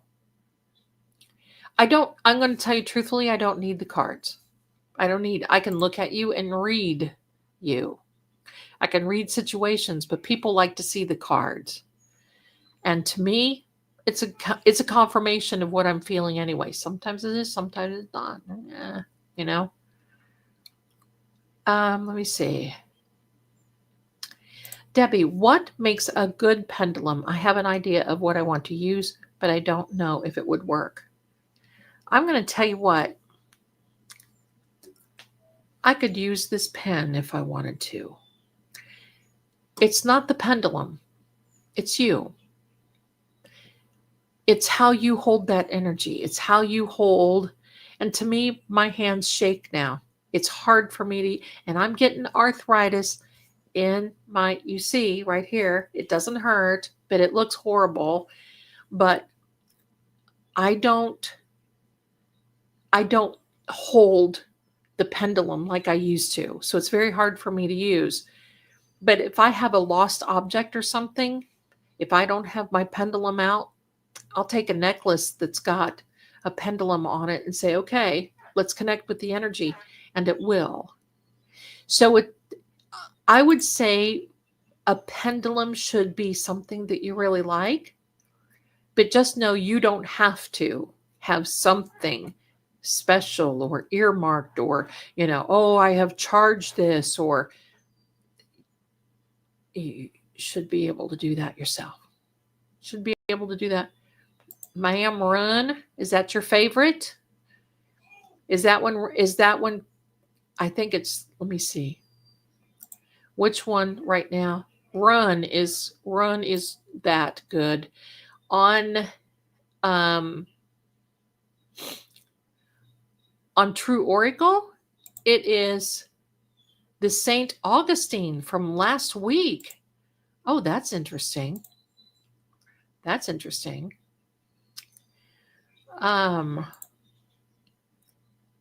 Martha. Hello, ladies. I'm not feeling well. Oh, I'm feeling great. I'm feeling great. How do I make my Yorkshire pudding? Well, I take a cup. So here's what I would do. I'm just going to use this little cup as an example. The first thing I do is I probably see a marking. So I would go by this marking right here. And I would put that much flour in, put it in your big jug. Then I would measure, take out the eggs, and be careful, don't overdo the egg because you'll end up with custard and not a Yorkshire pudding. So I'll put the eggs in it. If it comes in just under that line, so it's probably about 3 eggs would be that. Put that in my jug. Then I put my milk, and sometimes buttermilk, I know, but mostly milk, and go up to that line. Put that in. Put just a wee little salt. Mix that all good.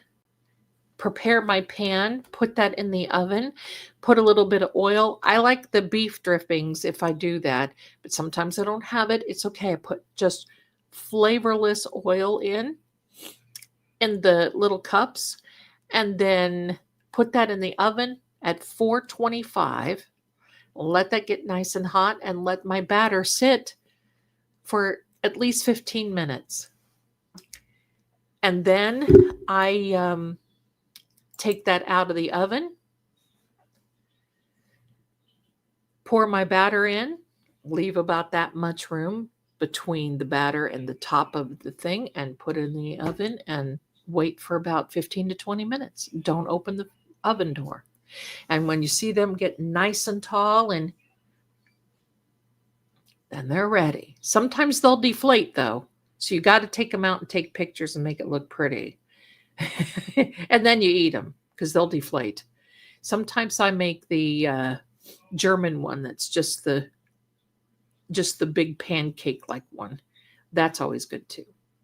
but I like it with cheddar beef sausages and cheeses and stuff like that. Oh, interesting story. Lady Zelda, you think the husband, I know exactly who you mean, and wasn't he handsome though? Huh, woofy. Did that on the boat we talked about earlier? Just your opinion? Yes. Yes. Yes. And I think the captain knew because the captain uh, basically said as much, but he knew he better not say anything. That's pretty much it. Martha says, thank you for the CK videos. I'm looking forward to the next one. It'll be out tomorrow. It'll be out tomorrow. Thank you so much. Oh, no, I don't think I said green bean. You never know. Green-eyed. I said green-eyed. That may have sounded like that if you're walking out of the room, though. Let me see. Martha, you are welcome. Wasn't there something, hell in the title? What was that Christopher Walken did? Do you remember? Well, what was that movie? Something, I can't remember. I can't remember. I could float too. Oh, I don't know. Sorry, I did not put my lipstick on correctly tonight. I was in a hurry. Catalina is gorgeous. Yes, ladies, have you ever visited Hammond Castle in Gloucester? No, I have not. The House of Seven Gables I have. Yes, I have. House of Seven Gables. Yes, Natalie Wood was gorgeous. She was gorgeous. Sorry. I don't think I have any. Oh, I do have some lipstick out here. Hold on. This is not a lipstick-free zone. Here we are. I don't even know what color this is, but it's about to go on.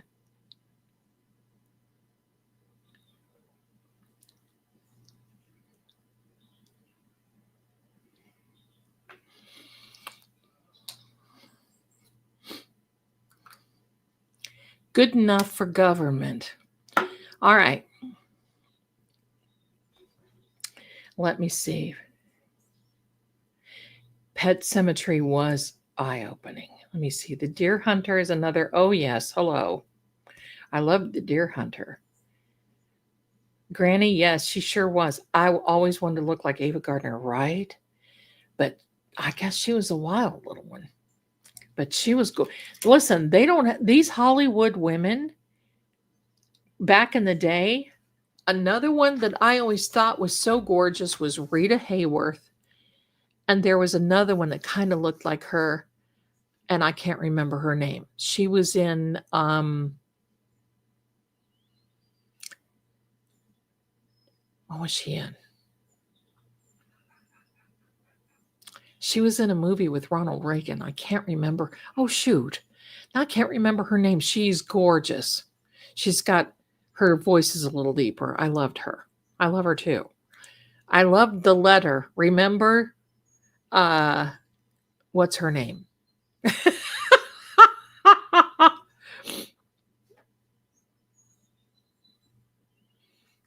Peta. Give me the letter, Peta. And I like Katharine Hepburn too. Sue, hi, darling. I had a psychic reading the week before my dad passed. She never told me when I went back and I asked her to remember the reading, but she said she could not tell me my father was dying. Yeah. It's kind of and I think that if there is someone that will, it's taking on a real big responsibility. I just don't think it's a good practice to do that. To me, it's a God thing. Let God decide. Because I could say, oh, well, you're going to buy the farm tomorrow. And yet God may have another plan overnight. And then you're bothered. And so, yeah. Let me see.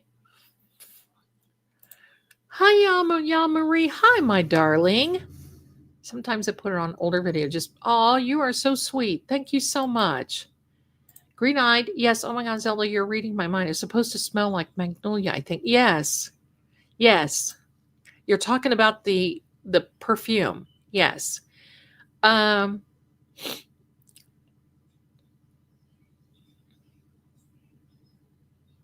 oh wow, Sylvia's daughter. Yes. Let me see.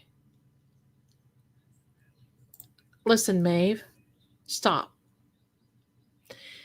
Your energy is going to be around. I can tell you right now, your energy is going to be around for much longer.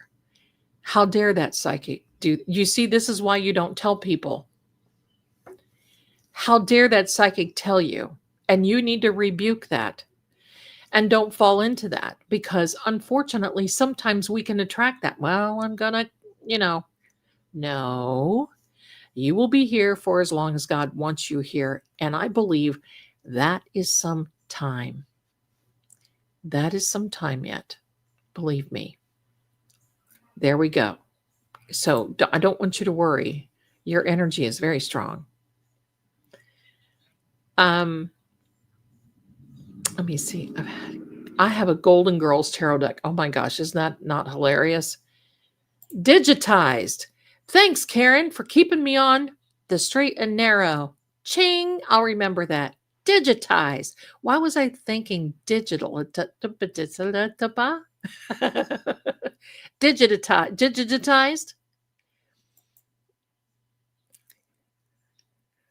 Let me see. Don't worry, Maeve. Let me see. I hear these old time stories so fascinating, right? I love old Hollywood. Love Hollywood. Start. Thank you, Zelda. Can I tell? I'm going to tell you this. I am so different. I don't want to feel my loved ones around me. I know. I know. Zelda, what planet did you drop off of? Because I want their energy to understand they are finished here. They didn't, I mean, my mother died tragically of a horrendous disease, but she's free. She's pain free. I don't want them to come back because I feel that that's selfish for me to want them to be hanging around because reality is that energy can't do anything for you. Sometimes if you get a mimic, it does. That's a whole other thing. And I'm extremely cautious and careful of those things because there are mimics that have not and will not be human born and who love to come to this earth and mess around with us. And they shouldn't be. And that's the thing. Yeah. Maeve, my mom passed away when she was 58. And I can remember the night before I turned 58, I said, wow, I'm going to outlive my mother. But I'm going to tell you what, I plan on outliving my grandmother. How's that? My grandmother passed away when she was 96. So hopefully you will all be here and recognize me when I'm 96, and we will be here in another 30 or 40 years. There we are. Let me see. Jacob's Ladder. No.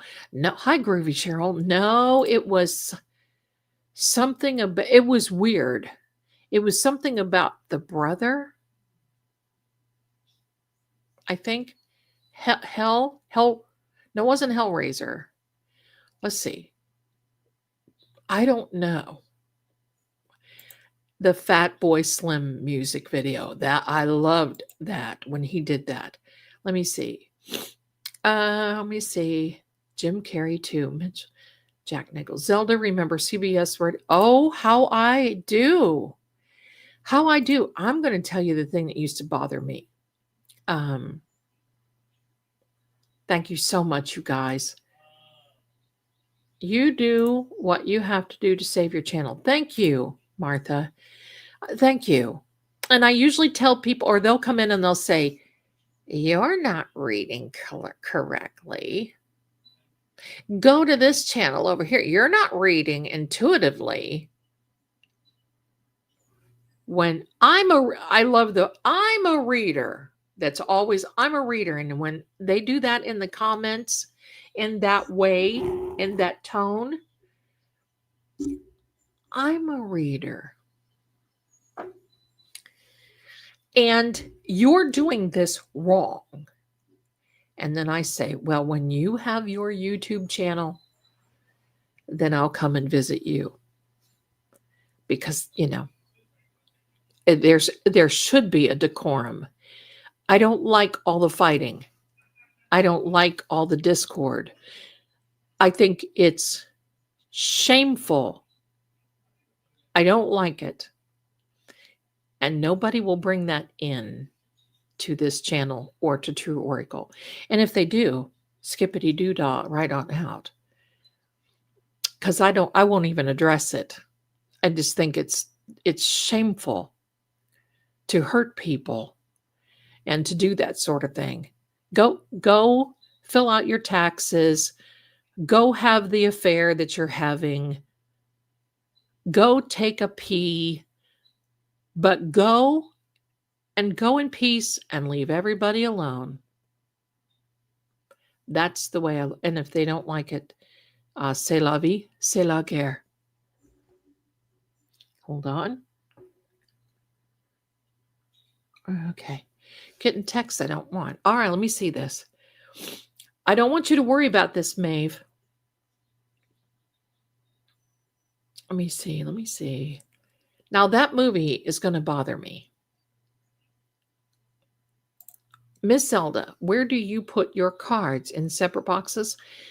Good question, Anne. What I do is I keep my card boxes that I get them in. Sometimes they fall apart. I'll show you. Look out, buddy.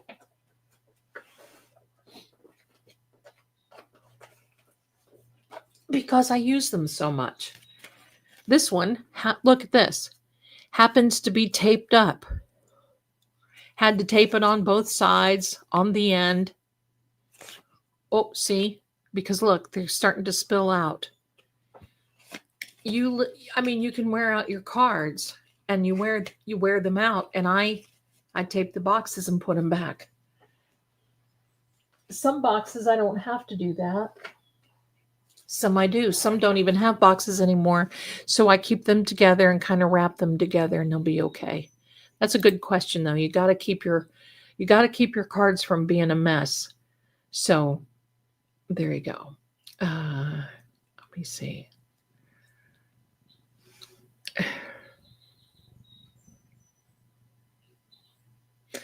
Oh, thank you, Parachute and Pirouettes. Natalie Wood's favorite perfume was Jungle Gardenia.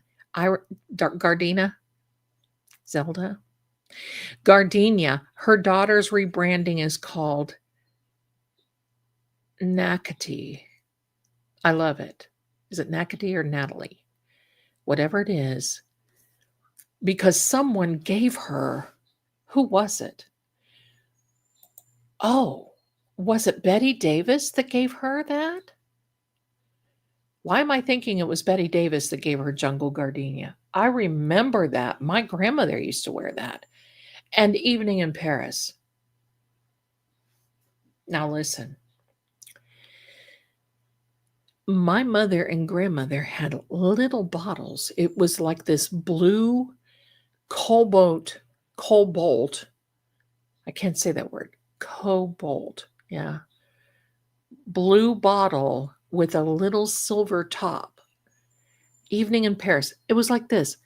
All you would need is like a little dink and you would smell. It was so good.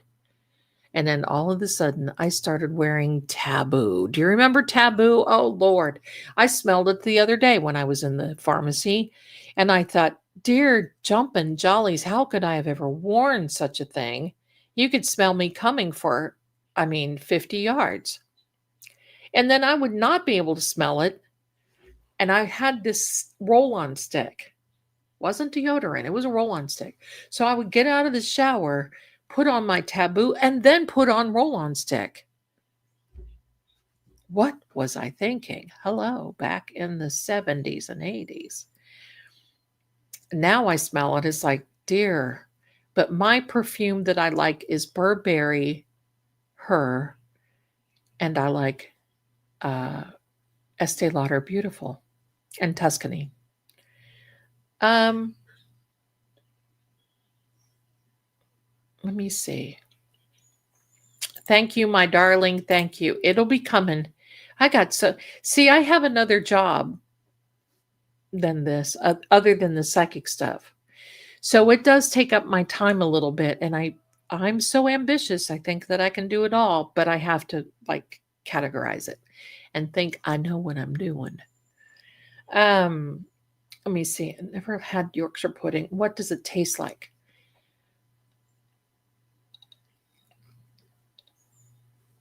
A lighter pancake.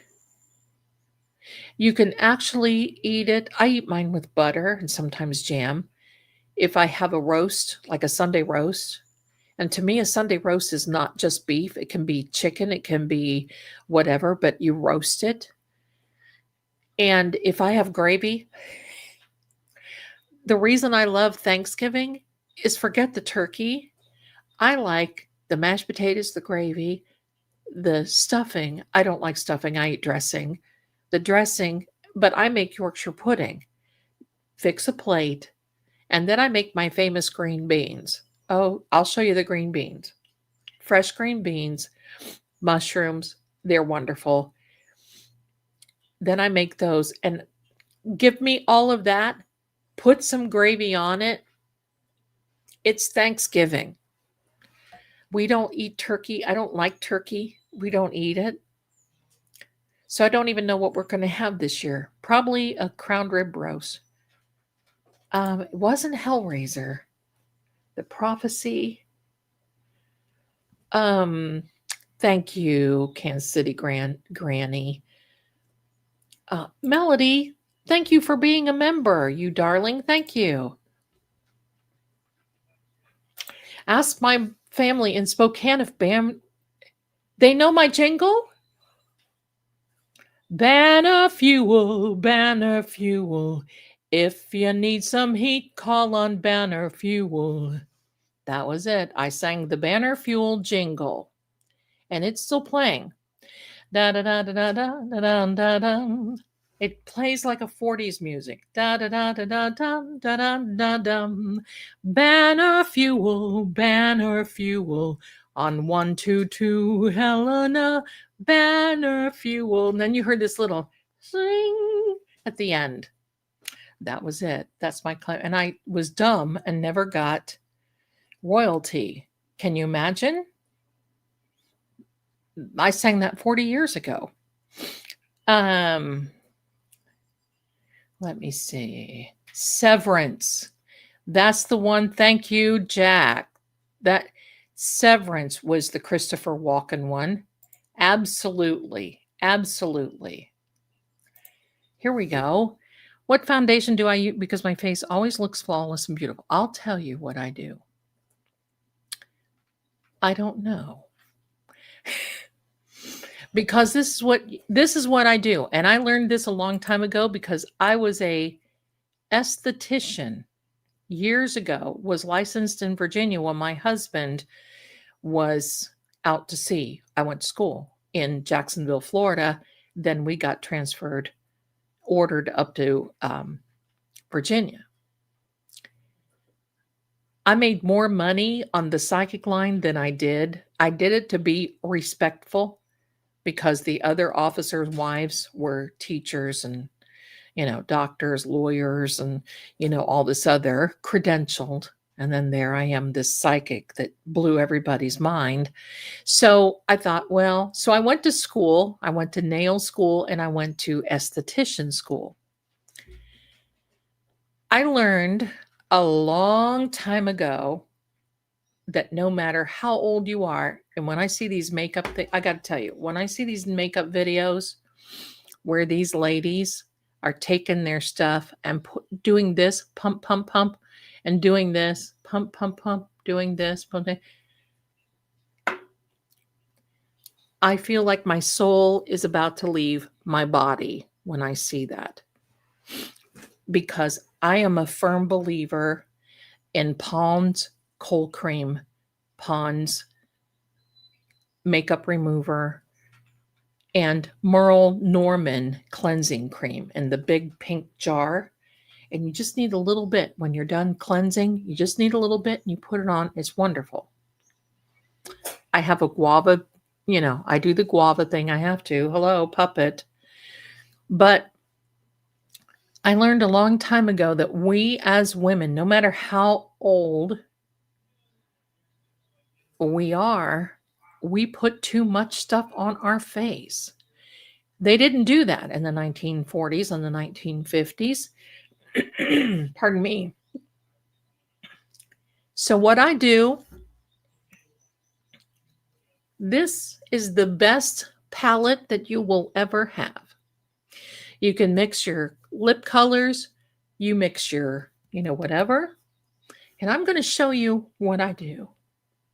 First of all, I take a little pump, and we're going to do sorry, fellows, if you're watching, just, get a drink, and then you can come back. But I take a little pump, and not even 2 dots. I have a foundation brush,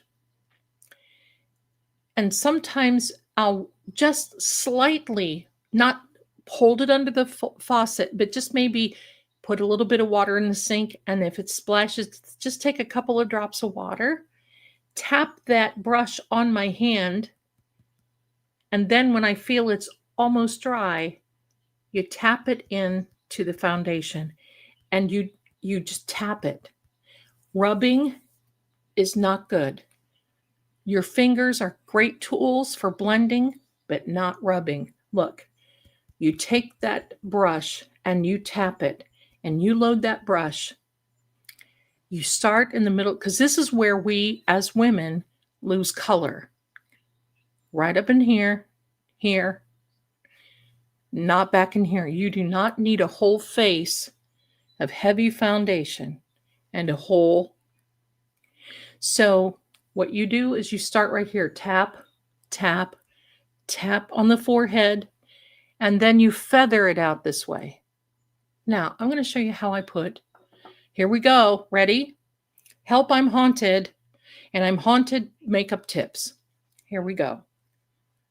Sometimes, if I want my lipstick to match my blush, this is what I do. And I just put this lipstick on. I'm going to do it again. I'll make it a little darker. Now, your hands are your best. Don't pay attention to this because I can't. I don't want to. But he's, whatever. It doesn't hurt. Here's what I do. Right here. You see this? Take your hands and you rub those together. Now you got it on both sides. You make sure that you got it blended in really good. So you're going to have to rub it in there very good. There, like this. Get ready.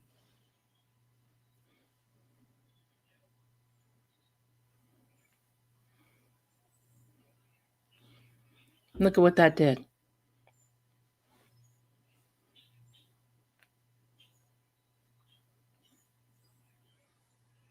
You press. Your cheek color is the first thing that will leave your face. Many people think it's your lipstick. It's not. Your eyes are the last. So now, you still have a little bit on there. Now, go up here to your temples. Make sure that it looks good, right?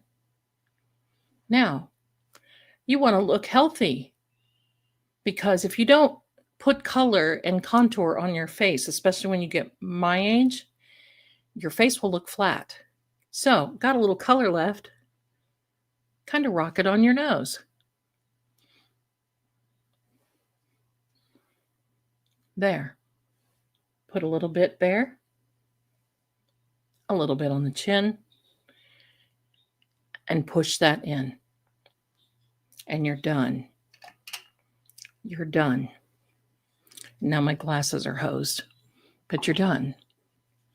And that's how you do it. I put on, I usually don't, sometimes I'll buy powder blush.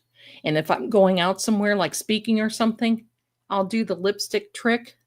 And then I'll take just a little bit of powder blush and I'll set this so it doesn't leave.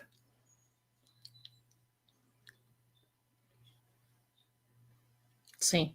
So now all you have to do is wash that off. Not a big deal. I'll show you some eye tricks that I do too.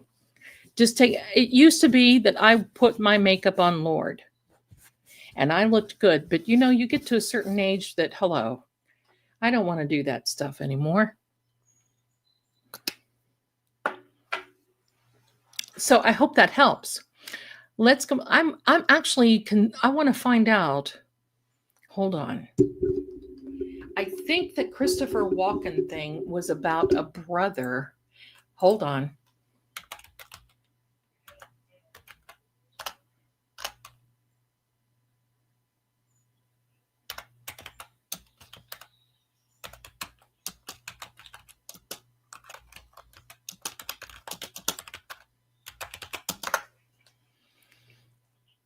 Let's see what it is. No. Maybe it was the prophecy. No. I can't remember what it is. I can't remember. Anyway, Raquel Welch, listen, she's the one that I want to look like. Yes. Yes, indeed. Your grandma looked just like Rita. Oh, I love that. I love that. I love Rita. My grandmother was Claudette Colbert, and my mother was Grace Kelly. Let me see. Let me see. The Ghost of Mrs. Moy. Yes, is one of. I love that movie. Okay, let me see. Miracle on 34th. Love some Betty White. Oh, I know. Let me see. Thank you, Melanie. I'm trying to catch up because I stopped the chat. All right, let me see. Let me see.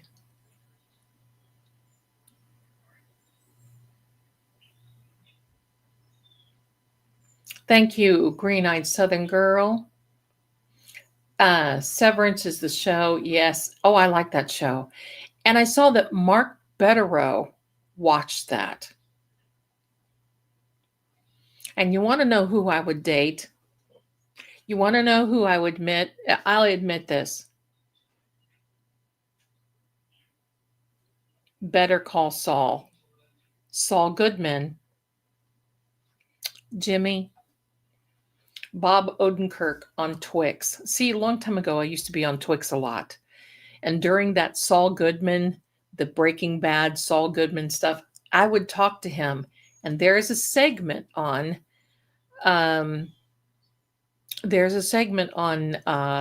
Saul Goodman's called Street Life. And it was a song from the 70s.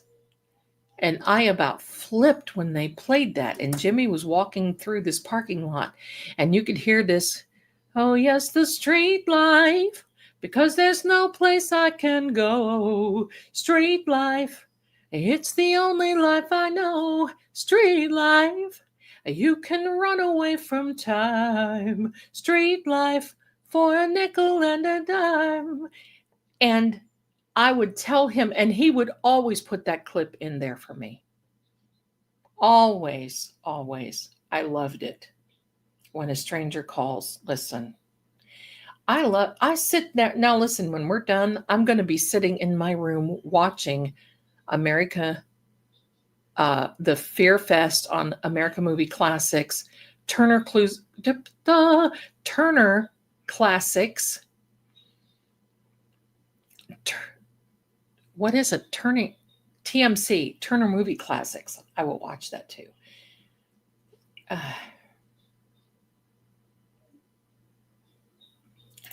The other reader I watched wanted to leave you validating comments on some of your, but didn't know if it would be welcome or okay. Oh, you mean they wanted to say good things? Like they believed it?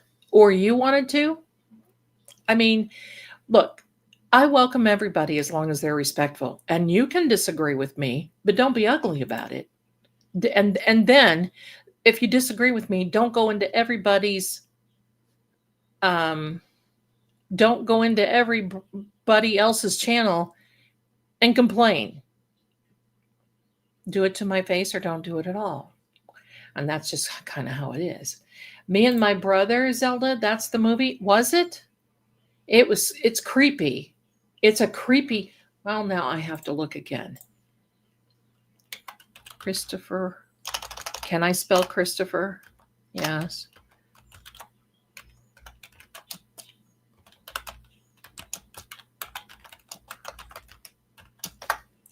Creepy. The Dead Zone. Maybe that was it. The Sentinel and the Prophecy.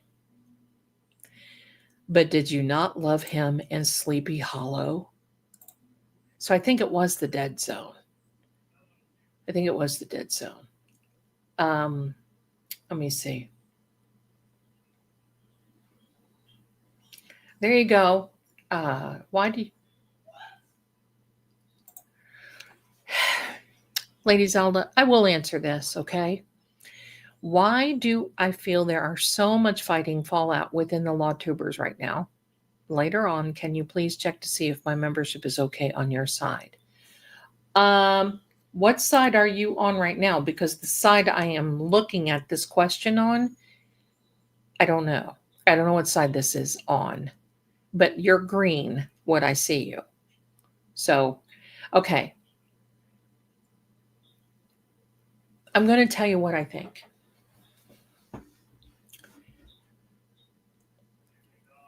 I think it's a trend. I think a lot of people that get upset on these platforms, first of all, they hide behind their names. A lot of them, they don't put their real names out there. And listen, I don't blame them. No. And I know some people that are literally being hunted down. And it hurts because you can't do anything about it. I believe it's a trend. And I also believe that like attracts like. If somebody sees that somebody else is cutting somebody else down, it's easy to fall into that horrible realm of saying yes, and I believe this, or yes, and I believe that, and oh, how dare he, and blah, blah, blah, blah, blah. As you can see, I don't subscribe to that, and I will not, because it still is hurtful.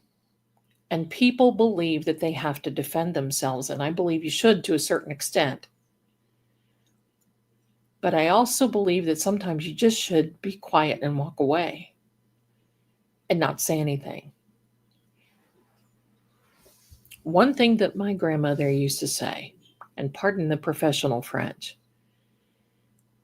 but she would say, sometimes you just can't say shit if you've got a mouthful. And I believe that. I prescribe to the idea of let those do what they do, when they do, and how they do, as long as it doesn't do you. And I think you don't even really need to do anything anymore to be attacked. And I have my little friends and whatever. But I'm very careful. But I can tell you this. Just wait. Because when this dies down, there will be another thing die. Because somebody is there. There are those out there, and it doesn't make any difference. There are those out there that are not happy until the pot gets stirred. And when the pot gets stirred, it starts to stink. I don't believe in hurting others, making fun of other people, because I've had it done. And it is not fun. And I am that person, and I will tell you, my darling, I am that person that if I get my Billy, if I get my belly full of crap, if people come at me, I just go, done. I do not engage and go and go and go and go. There's no way. And I won't do it. And I won't say anything to keep it going and going, because unfortunately, bad behavior sells. And I'm sorry, I ain't buying what nobody is selling, because most of this stuff that you see out there should not be addressed. So what? If somebody else does something, or so, you know what? It does. Let it be. Let that person deal with what that person needs to deal with, period. If there's a ramification for someone who has, recordings and all that, so what? Stop. But people can't. People can't. And that's my idea of it. I just, it is what it is. That's my idea. And it's very sad. Let me see. I remember last November you said this, Miss Zelda. What did I say? I lost. See, I'm so far behind. I'm clicking up now. I'm far behind because I keep stopping to read your comments, because now I said green bean. Hi there.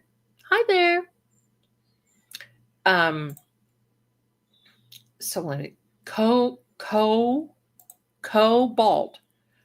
garage. Remember garage? I smelled like woods, and people don't see it. There you go. The prophecy. Yeah, it's scary.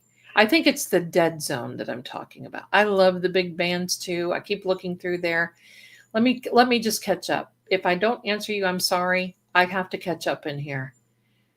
I use Noxema. I'm going to tell you something about Noxema. In the old days, I don't know now, but this is the reason why I don't use Noxema.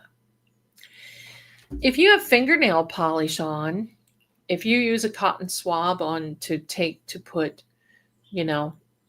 take your makeup off or anything else, put that Noxema on your fingernail polish and see what happens. Noxema will take the fingernail polish off of your fingernails. And I don't want that. And I used to wear it too.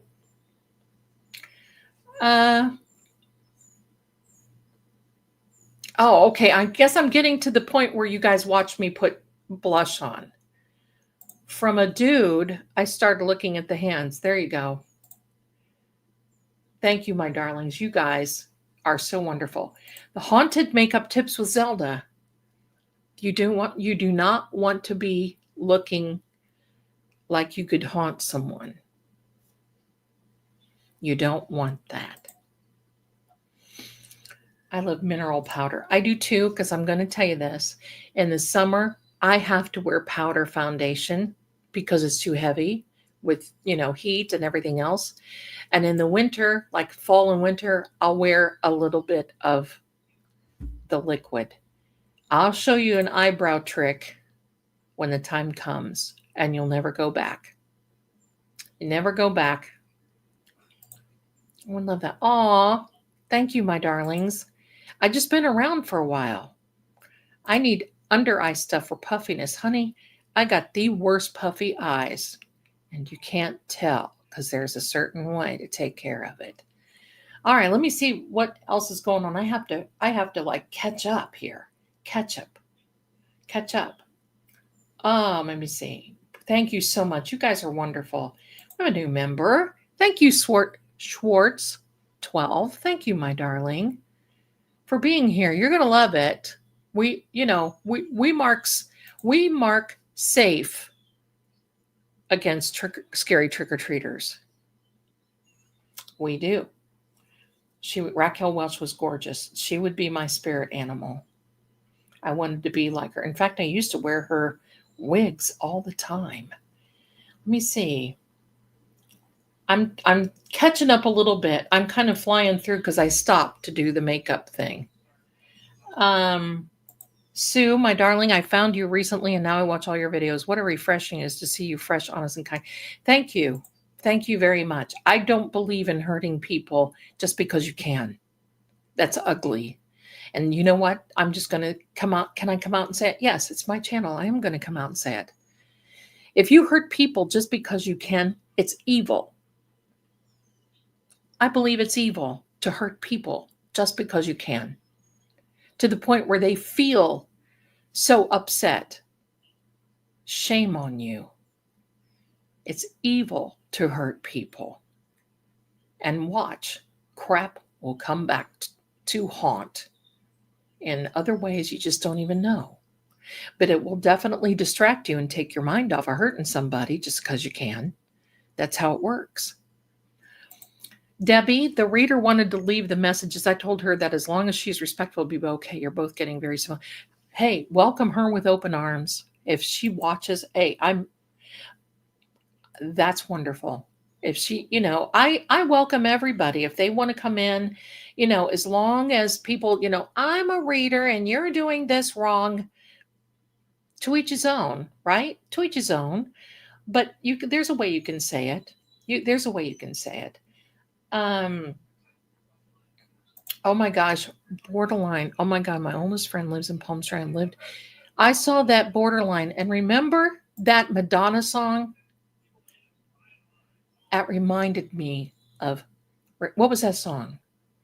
Borderline, seems like I'm going to lose my mind. Yes, I liked the old Madonna song. Now I don't know what happened, but okay. Who wrote The Exorcist? Was it a novel? Can't watch. It was a novel, but originally, let me tell you about The Exorcist, my darling. The Exorcist, and I'm behind in the chat, so I can see on my screen that you guys are just talking, and I love it. Talk amongst yourselves. Who wrote The Exorcist? It was actually, I don't know the writer, but it was actually originally about a little boy. It was about a little boy. And they changed it because they thought it would be, how do I want to say? I think they thought it was going to be a more effective if it were a little girl. I remember I wasn't little when it came out, but I remember that. I remember going up around, oh, look who's here. My darling. Hello, Nan.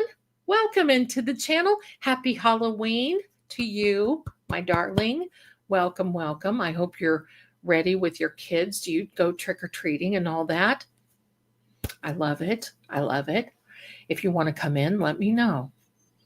There you go. If you want to come in, let me know. Thanks for being here, my darling. There we go. Let me see.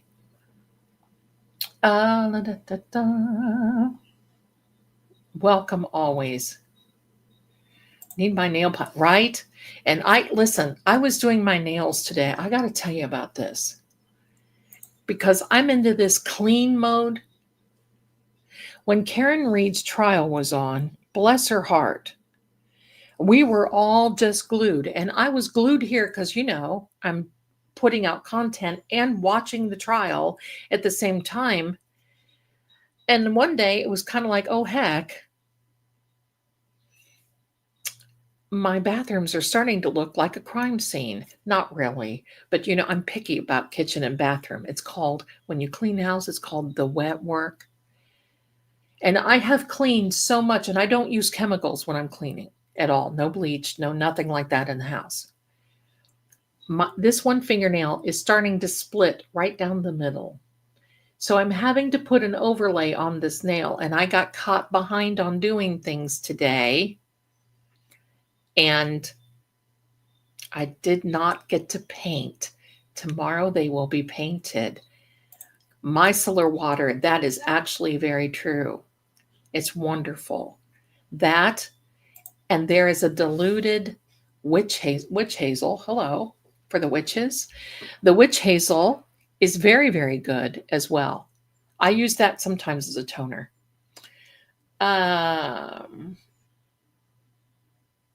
Well, they may have changed the formula. Now, hello, back in the day when I was using it, and this was, I think, back in the 80s, 90s, when I went through my esthetician school, if you're safe with a swipe. And I'm going to say, I believe, now I'm not giving you any medical advice, but I believe that you're safe as long as you put it on and you don't let it sit on your skin for a long time. And if you can take it right off, then I think you'd be okay. But if you hold it on fingernail polish for a few seconds and then swipe, if it doesn't do that, then they've changed the formula, and God bless them. I'm glad that they did that. Oh, look at this. Oh, that's wonderful. Help, my face is haunted. Merch. Hello. And that I'm working on too. Merch. Help my face. I love that. You guys are so great. Is haunted.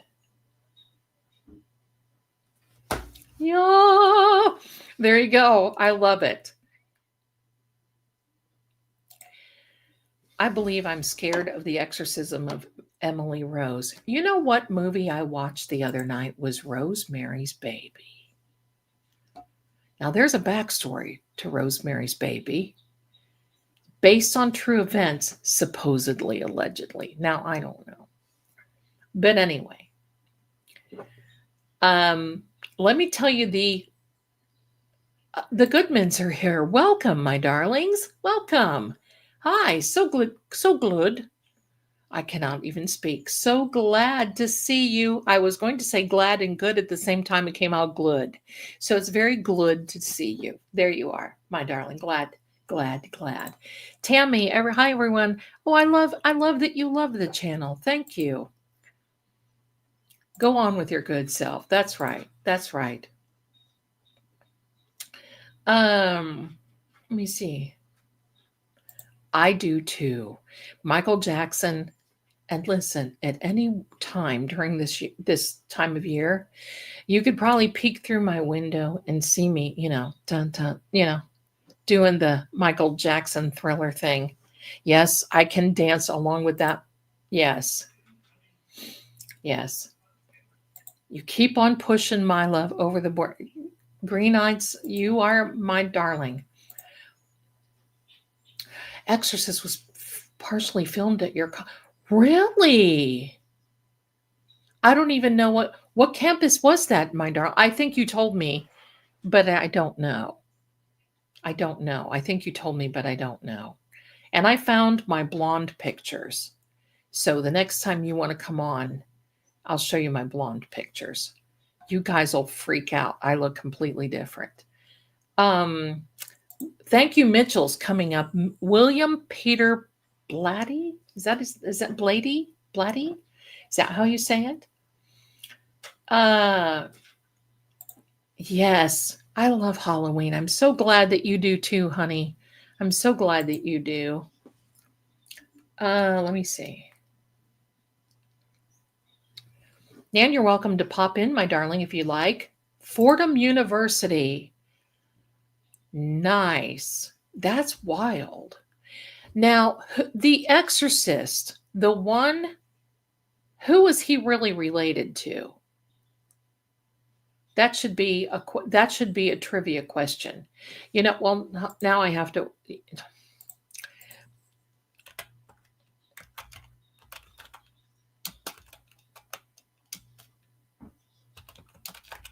Who was the father? Fell out the window related to.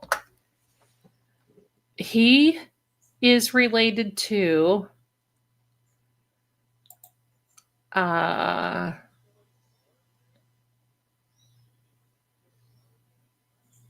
he was related to somebody, and I can't somebody. That's helpful. That's helpful. He was related to somebody. You can take that home. He was related to somebody. There you are. You love when you know why I wear the lace hand warmers is because this is, and I've had it checked out. It doesn't hurt. It's just a muscle that is poking out on my, there we go. So that's why I'm going to start wearing more, and I need to get more.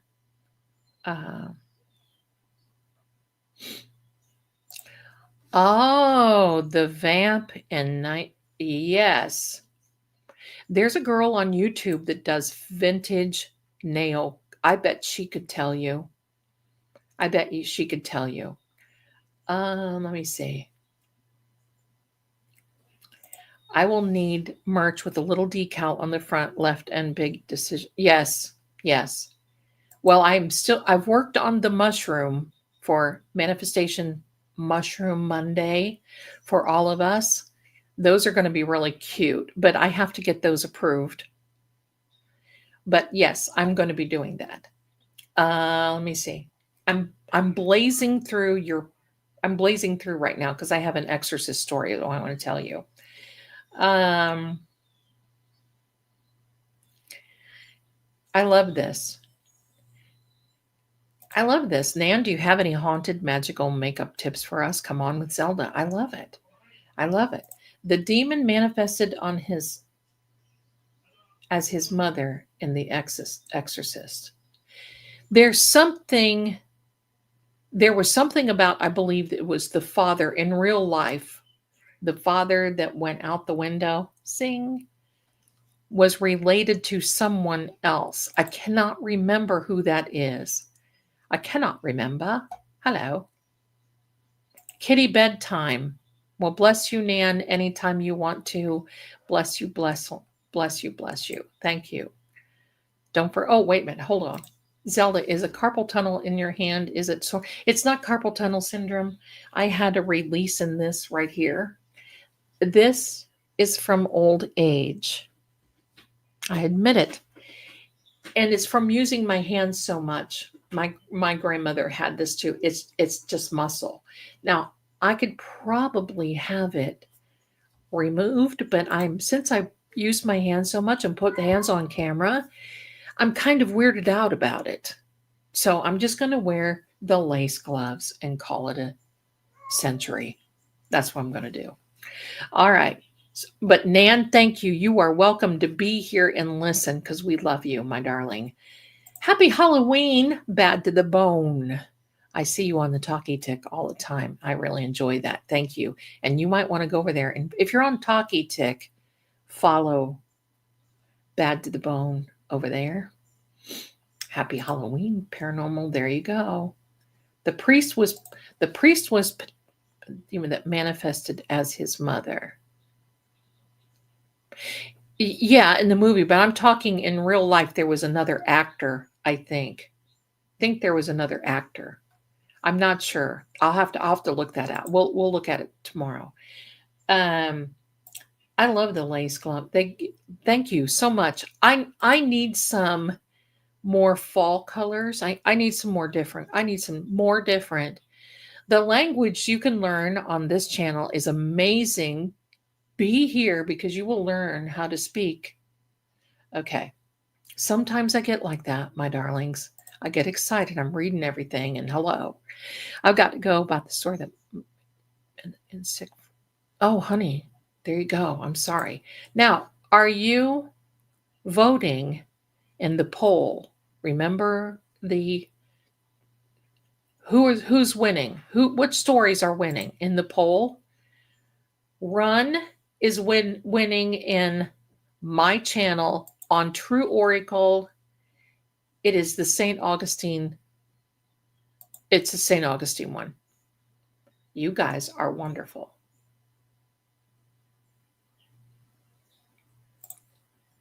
Well, my darling, someone can teach you eyeliner on my eyes instead of dripping down my face. Well, you have to have the right, not so is ahead, Mitchell. You got to have the right eyeliner. I use a gel, actually Laura Geller gel eyeliner. Get a good one that you can manipulate a little bit. But then after you put it on, I set it with eyeshadow and it don't go nowhere. Yeah, and you got to do that. But let me show you a little thing. I don't think I can show you with this because my eyeliner is set. When you put your eyeliner on, darling, you see how I just kind of, no more big wings for Zelda because it'd be wrinkled wings. So what I do when I'm done is I take my nail and just go out like this, just a little bit. Oh, maybe it can manipulate it a little bit. You see this? And that's soft enough. Now I got to do the other side so I match, right? People say, oh no, you got to do your eyebrows. They're cousins, not whatever. Listen, mine are supposed to be twin sisters because I can't hack having one eyebrow look weird. I hope that helps. Love the makeup. Thank you, Nan. Thank you. We're gonna do whole get ready with me. I've got some stuff that I just used myself that I figured out myself. May not be right, but I guess it's right for me. Help My Face is Haunted is also a great name for a live when you teach all your. That's what I'm thinking. Thank you. That's what I'm thinking. I think that's great. Thank you. Thank you. She listened and fell in love with my ears, lady. Thank you, Kat. You're so adorable. Thank you. I watched your Zelda and Codex on Jennifer twice. I learned so much. Thank you, rock and roll. Oh, since Nan is here, thank you, my darling Nan. Since you're here, real quick. Oh, we would love to hear it. If you want to come in one time, we would love. If you want to collaborate on that, let's do it. We can do it if you want to. I think that's great. Let me know. Since you're here, Nan, I got to show you. Look what I made today, and it's just a little something that tells. Look, the ice cream truck is coming. And I believe it's for Jennifer and Carrie because, they're talkers. Let's take a look at that again. Here it comes. Ready? The ice cream truck going down the streets of Canton, Mass. There you go. Let's plan on it one time, my darling. Let's plan on it. I think that would be fun. That's a great thing. We'll plan on it. We'll plan on it. Susie, we're not going to talk about that. Okay. So please don't ask. Thank you. There's the ice cream truck. Yay. Yay. Let me see. Let me see. They're coming, Jen. Ice cream for ice cream. That's right. Okay. Here's the Exorcist story. Here's the Exorcist story. Okay. My darling, I think you are absolutely correct. The ice cream truck has never left. I think it's just been parked around back. I agree with that. Now I'm hungry for ice cream. Hello. But I think it's just been, yeah. Go brush your teeth, Jen. The truck is coming. I agree. You guys are so fantastic. I love you so much. I can't wait till you're here tomorrow night to see the intro in my costume because you guys will laugh so hard. I know you're but get ready. There is a surprise trivia game tomorrow night. We are going to be get your little Google fingers ready. A surprise, a surprise.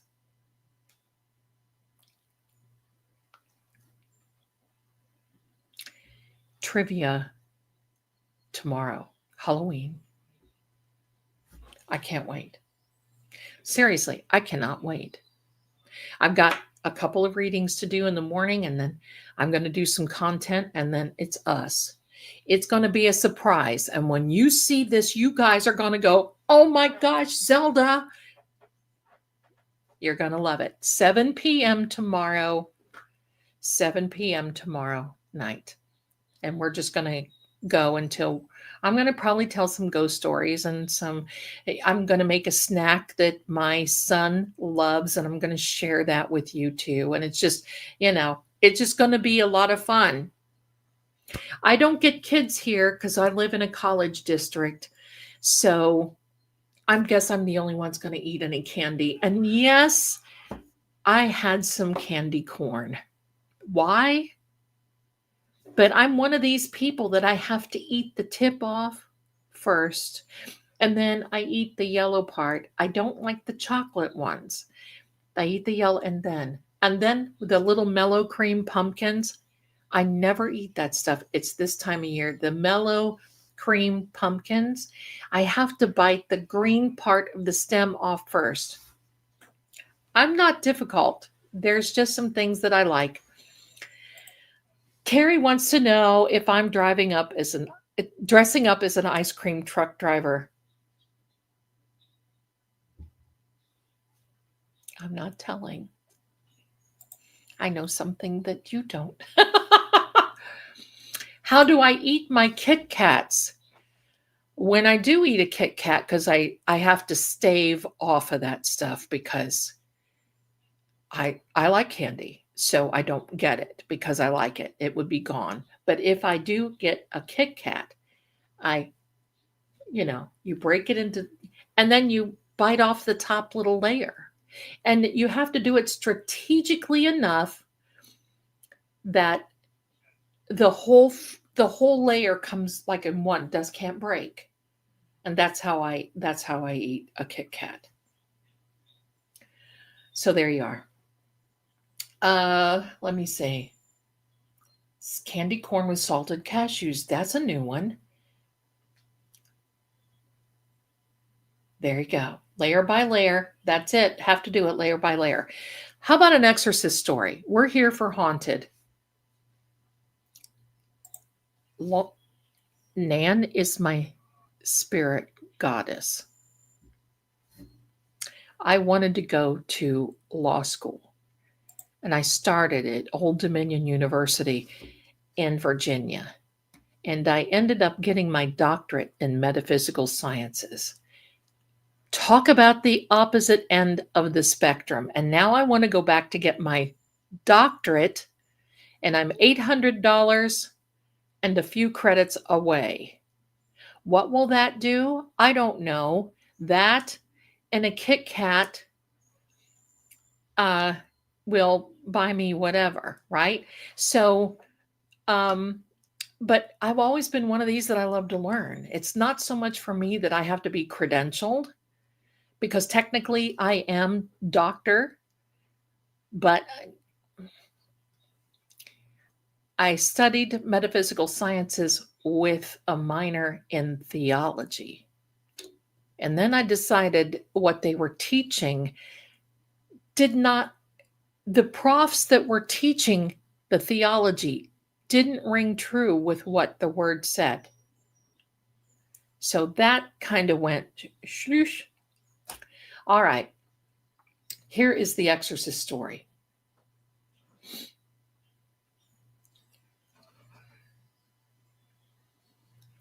Right, Karen? Nighty night, my darling. Thank you for being here. I can't wait to see you tomorrow night if you can make it. That'll be fun. All right, here's the exorcist. It's not really an exorcist story, but it's a story about the exorcist. I've got stories. I'll tell you about the haunted pumpkin. We got a little time. I mean, I've only been streaming for 3 hours. I got a little time. Here's the energy boost that I have. I can't remember what year. Wait, let me see so I can get this correctly because, if you fact check and you say, Zelda, you're full of the brown stuff.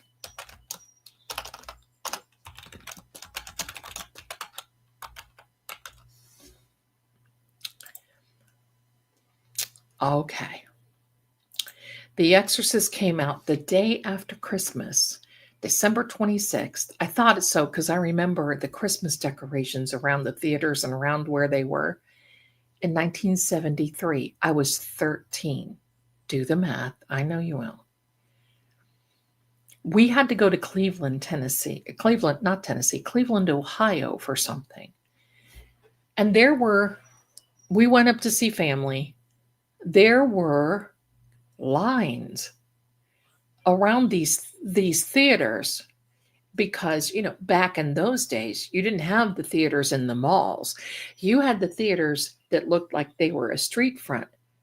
Dear God, I wish they'd come back.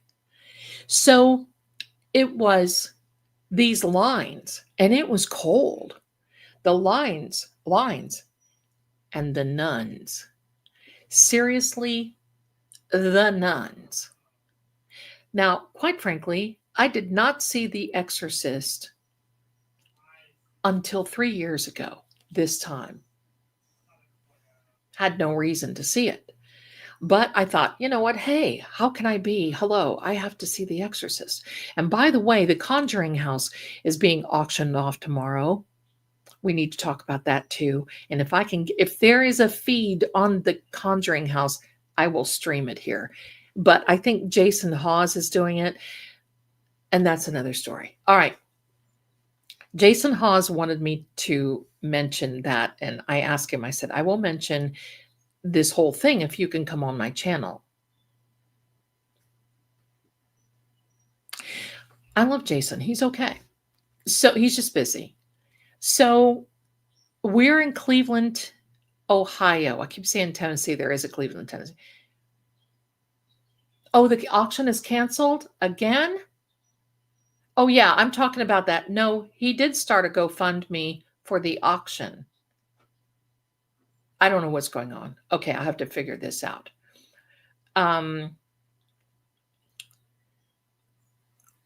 So we're in Cleveland, Ohio. The people, and then there were the nuns. Yeah, I saw that too, bad to the bone. The private lender debt paid back. That's right. But they didn't pay off the mortgage and it still has to go up because I just saw a video yesterday of Jason talking about it. So, okay. So anyway, I think they raised like $160,000 or $170,000 now. They might get it. So, okay. Now I can't be looking at the chat. I'm going to get distracted. The nuns were out praying, blessing the theater. Now, I'm not Catholic, but we know enough to say there is a Cleveland, Tennessee. I know enough to say, holy, holy, the nuns are out. What is going on? And of course, my mother, the timid soul. And I'm sitting up the days before seatbelts. So I'm sitting up like this in between the two, my mom and dad, looking, wanting to get my eyes filled. And my mom's like, this must be a really bad movie. And my dad's like, we're not going to go. And I'm like, I want to go.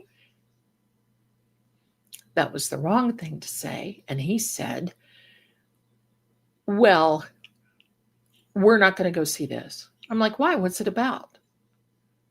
And he's like, no, remember, my dad was the pastor's son, not the pastor that but my grandfather passed away when I was born. So he had a certain ideal about things, and he said, "No, it's about the devil." And I'm like, "What about the devil?" And he said, uh, it's about how bad the devil is. They didn't want to say I'm 13. Hello. We're going all around there, and all of a sudden we had to stop, and these people start coming around our car. And my dad, I mean, we're just kind of frozen. It was scary because they were starting to protest about this movie, The Exorcist, being on. My mother is in tears, and we're just scared. My sister and I are in the back seat, and we're scared. And the nuns come out. The nuns come out, and they're like praying over everybody. It was really, I think that was in some ways just as scary, if not more scarier than the movie, right? So as time went on, whatever, every year I would see it. 3 years ago, we had a gamer friend that was in some of the tournament groups with my son, who was living here in the US in Virginia, and she was having a hard time where she was living, and whatever. And I said, "You know what? Why don't I just come up and get you? I mean, we don't have enough room, but I don't care. We'll make it work. I'm up all the time anyway. I'll just give you my bedroom and I'll come up and get you." She's like, "Okay." I drove up there, and I knew that my son was moving out. He was going to try to go to university somewhere else, and he was moving out and doing some things. And so I just basically said, "Yeah, yeah, come on. I'll need the company." So she was from Australia, and I just loved having her in that environment. And she was a gamer, big time gamer. So it was Halloween time, and I'm making snacks because what do I do at Halloween? I make snacks, and I figure out weird ways to dress up. So we're sitting here, and she said, "What do you think about watching The Exorcist?" And I said, "Yes, yes. I will watch The Exorcist with you." And she said, "Well, it's a double feature." And I'm like, "What is it?" She said, "The Exorcist 2. Now, I want you to know something. Linda Blair, bless her heart, had a messed up life because of her mother. And she was dating Rick, oh shoot, what was his name? The really cute musician at the time. I can't remember what his name was. I know you guys remember it. She was young, 15, 16, something like that, and she was hanging around this musician guy. And when I saw that movie, I thought, no wonder this ruined her career. It did. It ruined her career. But I remember Springfield. Thank you so much, Mitchell. Rick Springfield. She was hanging around with him, in love with him. There you go. And I get it. I get it. And quite frankly, Rick Astley, hello. But quite frankly, in that time frame when I was growing up, when you were 16, 17, it was, sorry, I got to say this, it was kind of a thing to be dating an older guy. When I was 17, my boyfriend was 20. And it didn't seem like anything back then. But now, I would probably have a litter of kittens if one of my kids did that. Hello. So I love Rick Astley too. Even now, he's cute. So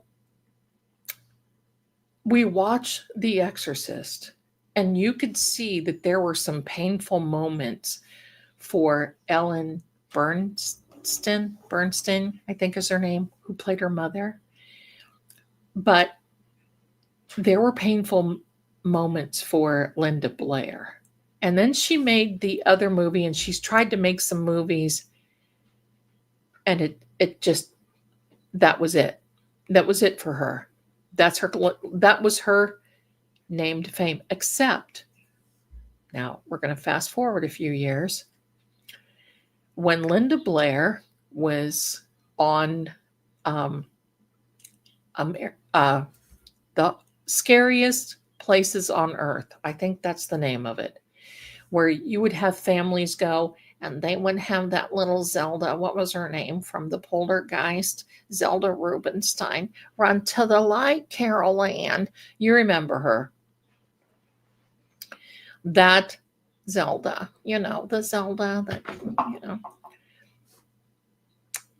she was totally normal back then. Yes.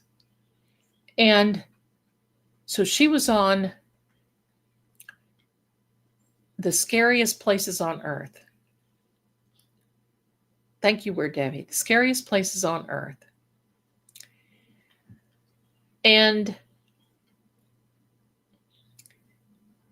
it was a really great show, I thought, but it was very scripted. So I applied. I went to my family. Now, they were going to be going different places, right? And I applied to go to that. And I wrote to Linda Blair. And I said, Linda, I want you to know I have never, because this has been a few years ago, probably 30, yikes, 30 years ago, more than that. Oh, it had to be more than that, maybe. I don't know. But anyway, I wrote to her and I said, Linda, I'm sorry to say I've never watched The Exorcist, but I love you. And the reason I love you is because you love animals so much. I have followed you for years. I would love to meet you. Even if I don't get to go on your show, my family and I would love to go on the show. Her producer writes back and says, Linda loved your letter. We can have you and so and so and so people come and we will fly you to Ireland. They were going to go to this castle in Ireland. And I'm like, oh my gosh, what did I do? This is like, hello, heaven sent. So I asked my sister and brother-in-law if they wanted to go. And Ian was too little. And so he was going to stay home with my grandmother. But it was my daughter and her husband, my sister and brother-in-law, and me. We're going to go. We get all ready. I mean, I'm ready. We're preparing. We're doing all these things. We went through, we got our, we were credentialed. We were supposed to be going here. We're going to, and we're supposed to be doing all this. Not Rick James. It was Rick Springfield. And we were probably 10 days from leaving. My sister and brother-in-law call my daughter, her husband, myself. And they said, hey, you guys want to come over? Oh, sure. Yeah, whatever. My sister leaves the room and I'm thinking, oh, here we go. Now, my sister and I are about as close as this, okay?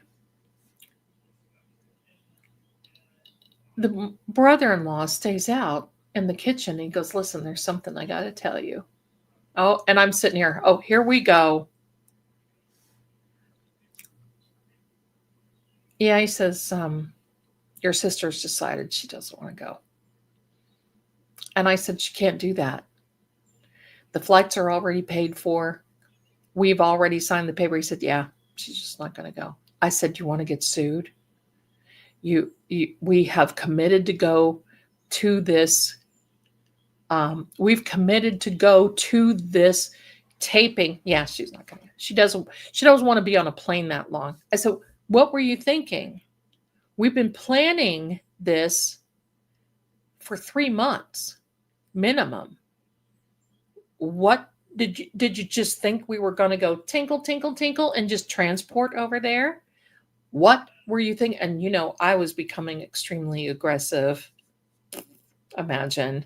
But it made me so mad. And he's like, I'm sorry, not going to go. So my daughter is very upset. And she's like, no, she's going. She went in the bedroom, is talking to my sister. And I hear my daughter kind of yelling. And so now I'm going to tell you this. My sister does not have a career. She doesn't have a degree.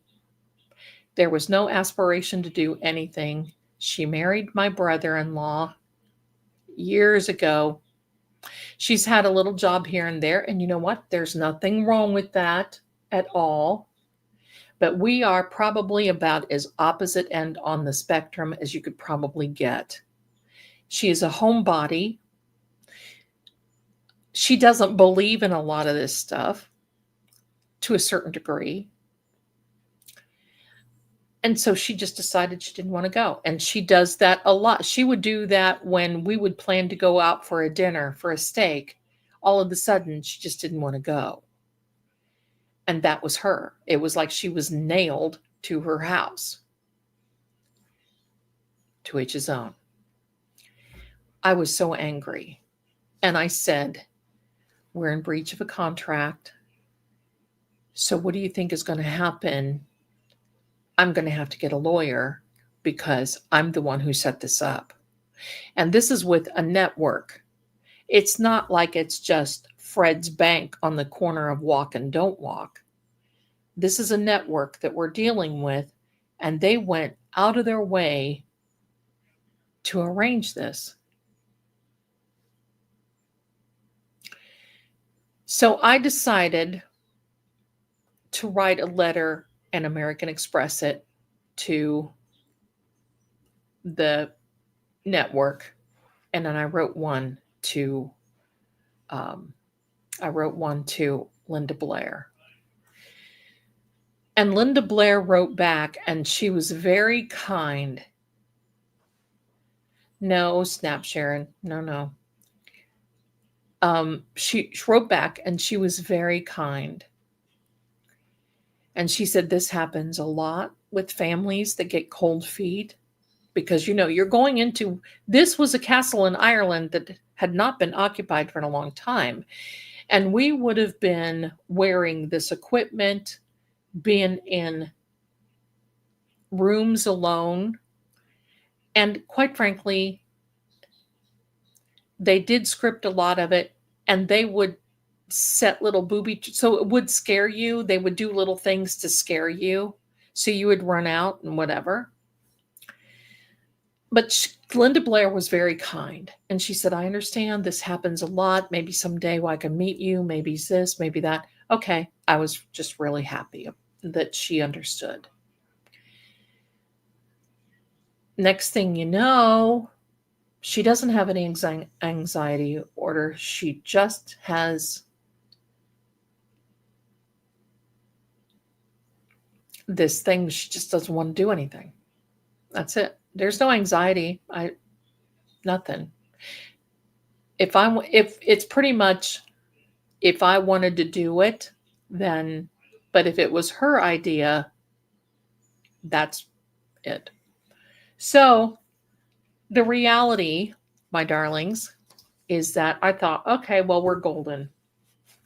About 30 days later, I get a letter from the network that says, you're in breach of your contract, which I knew. I mean, what are you going to do? We paid for your this and we paid for that. And, they were padding it very good. And they were, to scare me and blah, blah, blah. And I just pretty much said, okay. Because we were wrong. I went to a lawyer and he said, look, what are you going to do? Fight it? And I said, no, I need a legal representation to know how much I need to pay and how much this is going to cost me. And, whatever, because they got bigger, better, badder lawyers. I'm going to say it that way. And I said, I just need a legal representation to make sure that whatever it is that I have to come up with that they understand that's it and there's no more, and that's the end of it. I couldn't go without her because you needed a particular 5 to go. So if she didn't go, we couldn't replace. It was too quick. We couldn't put somebody in because, they do everything. Background checks. You have to make sure that you get a passport. You could, whatever. That's why. It wasn't like you could just because we were flying to a different country. So it wasn't like you could just substitute. That was it. So I couldn't go without her because it was too late in the game. So it was just too late. So I finally got it together with my lawyer, and that whole crap, 5, this, that, whatever they advanced, whatever they would cost me $33,482.16.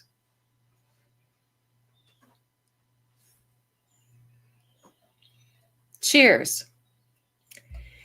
So I learned a lesson, and that is never to include someone that you think will be happy to go, and then because they don't have to be responsible, they just whatever.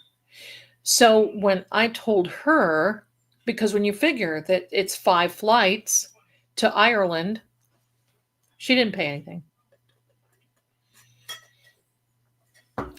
Because I was the one who always had the do-re-mi. So it was 5 flights going to Ireland. You have to stay there. So we were going to be staying there so they fronted the money for us until we got there, and then they're, whatever. So that was it. I wish we could have gone because I would have loved to be near. I would have loved to just had this conversation. That was the whole idea. I would have loved to had a conversation with Linda Blair because I wanted to ask her. She was injured. Her back was injured very, very badly from The Exorcist. And,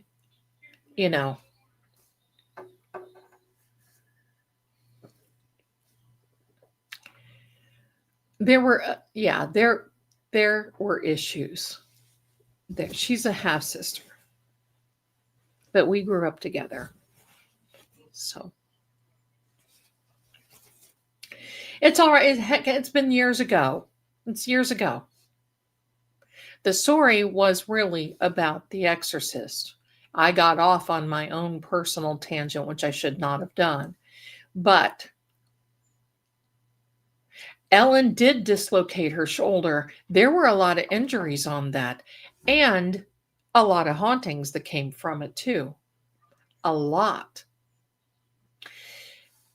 There was one of those, they had a lift in the bed. So when Linda was lifted from the bed and was slammed down, her back was like, she suffered. She suffered. Pardon me. She suffered. No reason to have any of this emotion for it's long. Listen, water under the bridge. It's all good. Reagan, AKA, that's right. And you know what? At that point, I like that. I like that name for a girl. I like the name Reagan. They did leave that scene in there. They did. They left the scene in The Exorcist. They sure did. They sure did. Now, let me tell you something about Rosemary's Baby.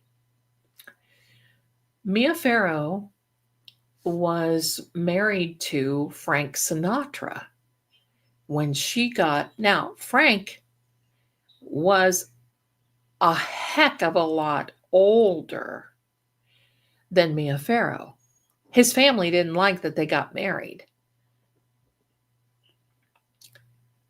But she had this offer to do this movie, Rosemary's Baby. And Frank said, "You're ruining your career. You will never do anything. Never done nothing. Hello. Never done nothing. You're going to ruin your career. It's all going to be horrible. And you have to, if you do this movie, I'm done. We're divorced." And she pretty much gave the Canton salute to Frankie and said, I'm doing it. It's an opportunity. You had your career. Mine's just getting started. I want to do this movie. I think it's going to really do something. Well, he said, "Yeah, okay, you do what you want to do." They were filming Rosemary's Baby, and it was one of these hard scenes. And in the middle of it, Frank's attorney shows up and serves Mia Farrow divorce papers on set. Let's get petty, Hollywood. That's the way it goes. So she said, "Okay, fine." Of course, that hurt. And when it was over, she said, "Wow, this is going to be amazing." And it has. I mean, it's legendary. Rosemary's Baby is legendary, what they have done. So but Frank had his own problems. I'm loving this so much. I'm a hardcore Sinatra fan, and this was in his. Oh, was it? Okay. This was something that Hollywood didn't really want to tell back in the day because it looked really bad on Frank. But since when did Frank really care about doing anything, right? About that, Frank was Frank. It wasn't like Judy Garland. Frank was Frank. So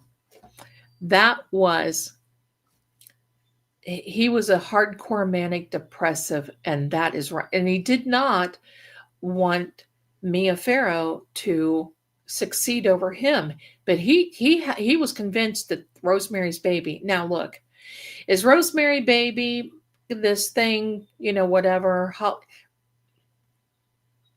I can take it or leave it. But quite frankly, it's a great example to see exactly how you can get sucked into these cults. It's my understanding that that's based on a true story. I don't know if it is or not. I don't know. I'm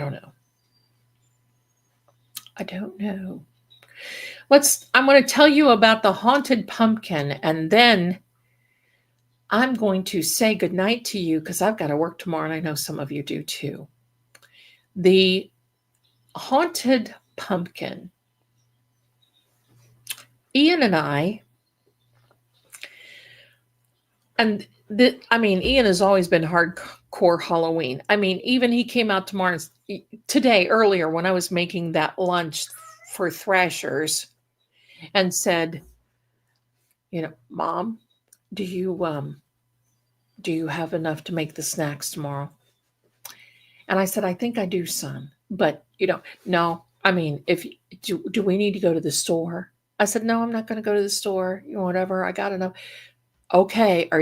Do we have Mom, this is the night. I need Mountain Dew." "Okay, I've got Mountain Dew for, whatever." So Halloween has always been this little ritual for us. We've always loved it. So Halloween,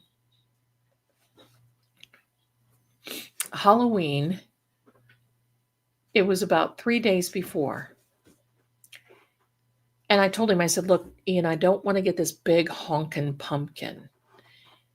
Let's get a small one because I'm always afraid cats, fire, whatever." I said, "Let's get a a small one. And then I have a certain plate. We can put the plate on top. We had an old-fashioned TV. I can put the plate on top of the TV, and then while we're watching TV, he will be right there. Well, Ian always named our pumpkins. This year, it was Jack. I thought it was marvelous. Jack-o'-lantern, Jack, it works. So he always named him, and this year it was the Jack. And we carved him. He told me, he said, "Now I want him to smile this way." I wielded the knife. He was the designer. So, okay, we do this, and we do this, and we do this, or whatever. Jack looked fantastic. I told him, I said, "I've got a black candle to put in the middle of there." Great, let's do it. Now, I've always made my pumpkins where you cut out the bottom, because as they get, heat and everything else, the tops start to sink in, and then, it becomes yucky. So we got, everything, cut the bottom of and they're more stable that way anyway. So we put this down over the candle, and we would be sitting there watching TV, and the candlelight would be flicking and flickering, and we would see the shadows on the walls, and it would be all this, and all of a sudden I'm sitting there just kind of, looking at other stuff and doing whatever, or he's watching, and I see him go. I said, "What's wrong?" And he said, "Did you see that?" And I'm like, "No, what happened?" He said, "There was a shadow that came out of Jack." And I said, "Well, you're going to see shadows, son, because there is it's the light. It's flickering from the candle." No. I said, "Well, what did this?" He said, "It just came right by. I just felt it come right by me." And I said, "Okay." And in my mind, I'm thinking, he's sitting here. We have the jack-o'-lantern. It's a Halloween thing. We got our little candy. He's got his little snacks, and we're watching Halloween movies. So he's probably like boomed up a little bit. Yes, my darlings, you put time out. You put your little pumpkin on the side. Here's the top of the pumpkin. You put it on the side. So instead of sawing it out up here, you cut him here. So he goes straight across. And you make sure he's cleaned out really, really good, because you don't want to put a big honking candle in it anyway, because the heat really, will do it in. So you cut about this much off of the end of your pumpkin to make sure that it sits right. You put your candle down, and you just put your little pumpkin right over your candle, and it is good to go. Hi there, Rita Mills. Hi, my darling. Good to see you too. So yeah, you can do tea lights. I use the little votive candles, the little ones you just get from the dollar store. And that way they sit directly right on the plate that you put it on, or your surface that you put it on. And then you don't, your candle, once you burn it, the heat starts, and then you're not wonky, and you're not trying to, reach down into with a fire. That's another thing. With an open flame, you're not trying to reach down into a pumpkin. It's a little dangerous that way. So you just lift him up, light the candle. If you need to replace the candle, you do that. Done, ready to go. So we're sitting there, and he's, chomping away. I'm chomping away. We're watching. I think it was Halloween Town, I think is what we were watching. All of a sudden, I see him jump again. I said, "Son, do we need to turn this off, or is this bothering you?" And he said, "Mom, look at Jack." And I said, "What about Jack?" And he goes, "Look at him." Well, I didn't see anything that was different about Jack, but evidently Ian thought Jack was different. And I said, "What happened?" And he said, his mouth moved. And I said, well, buddy, it's probably from the heat, from the candle, making his little mouth, kind of warp a little bit from the heat that happens. He said, Mom, that's not happening. Go up and look. And I'm like, I'm not going to go up and look at Jack. He goes, go up and look at Jack.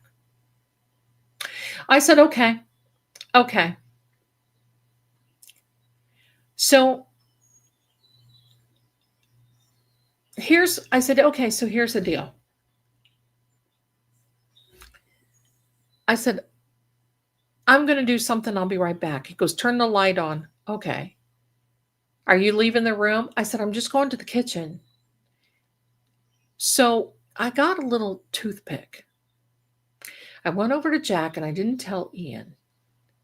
And I put this little toothpick down here in his mouth because I thought, we'll mark it.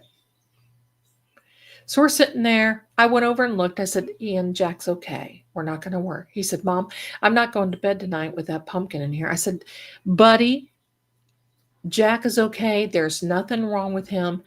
Everything is a-okay. No.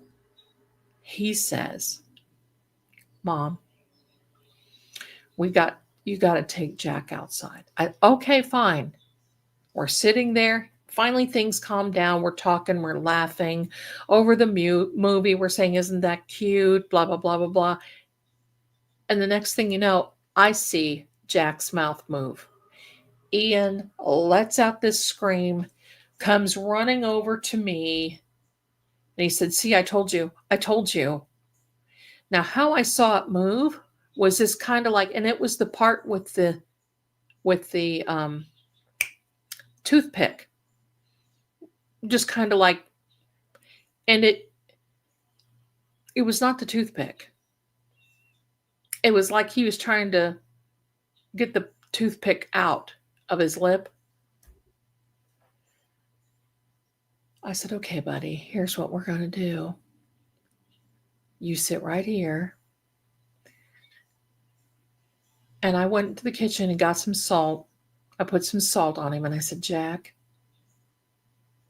I don't know who or what you are, but you're not going to be sitting here in this home with me and my son. So you're done, pal. And I took Jack out and I shot put that pumpkin and he went in the woods. The next day, we get up. Ian's looking outside. And he looks at me and his face falls. And I said, what's going on? Because I was positive, Jack, because I thought, well, I'll shot put him out in the woods and the squirrels and the deer and, and the antelope play, right? They'll start eating them. That's what happens. And we always do that with our pumpkins anyway. I don't wait till they get rotted. I put them out there. Then the raccoons and the little critters can have a little snack. I said, what's wrong? His tears welling up in this poor little fart's face. So what is wrong? Mom, look out the window. Now, we did not live around. We lived in a wooded area. There was nobody back behind us except wooded. And I've always liked to live like that because I don't want neighbors. I don't want neighbors around here that will stand here and look in my window because they think it's great. Like I'm an ice cream store. They can see me. So Ian was about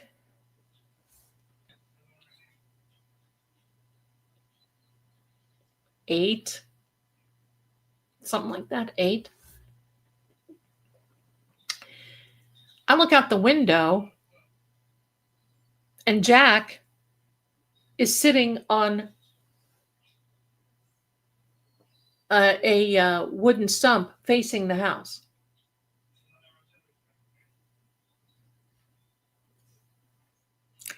Now, there is absolutely no way in all that is holy that pumpkin could have jumped from the ground because I shot put it there. And it was up sitting facing the house. I looked at Ian and I said, listen, I'm going to tell you this right now. We are okay. But you stand here and you watch. Mama is taking care of this. I went out into the garage and I got a hatchet. I went behind the house and there's little Ian face pressed up against the window. I said a few choice words to Jack. I went right up to Jack and I landed that hatchet right in the middle of him and split him in two. Boom. And the moment that I did that, you heard a big noise, and my son heard it. I thought I was going to have to take Ian to the hospital. He flipped out so bad. And I'm like, oh, really? You got more, pal? Boom, boom. And I was going to town on that pumpkin. I mashed that pumpkin and made sure that I threw it in all parts. Said, may you be gone, go. And that was it. We never heard or saw Jack again. And poor Ian had to sleep with me that night. He could not go to school the day after. He was so freaked out because he was afraid to leave me for fear that he would come home and see that I was either be gone or that Jack would be sitting in the house, and I would be on the floor. So he was hard. It was very, very hard for him to get over that. Now, where we got that pumpkin was a pumpkin patch. It was not a grocery store. I always like to go, hello. You go out, you get your little pumpkin somewhere. It was already picked. They had him, whatever. And he was just a little sugar pumpkin. That's all he was, just a little sugar pumpkin. But he went in a way that you could never imagine going.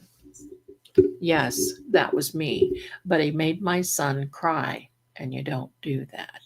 So it's never been, he got the Lizzie treatment. That's right. Lady Lizzie took an axe and gave Jack 40 whacks. I just made that up. And when she saw what she had done, she turned and gave Jack 41. Lady Lizzie wasn't a bad girl. She did what she was told. She just made sure that old Jack never grew old. Oh gosh, here we go. All right. Yeah. Hello. Stop, lady, with the that one. Oh my gosh. Do you like yeah, I'm quick on the draw there with that little stuff. I don't know if Ian remembers that or not. He probably doesn't, but we'll ask him.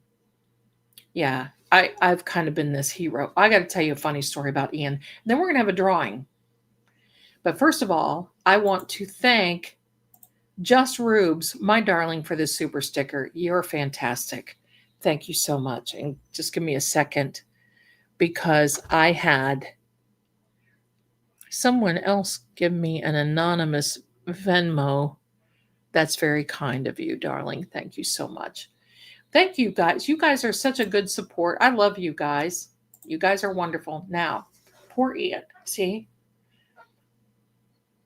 Oh my God. How do you seem so good? Because this has just kind of been my... Someone asked Ian last night when we had the live for Kelsey Fitzsimmons, how did you know that your mom... And he said, well, I just grew up. It was just, that was our normal. And that's just really what it was. It was just our normal.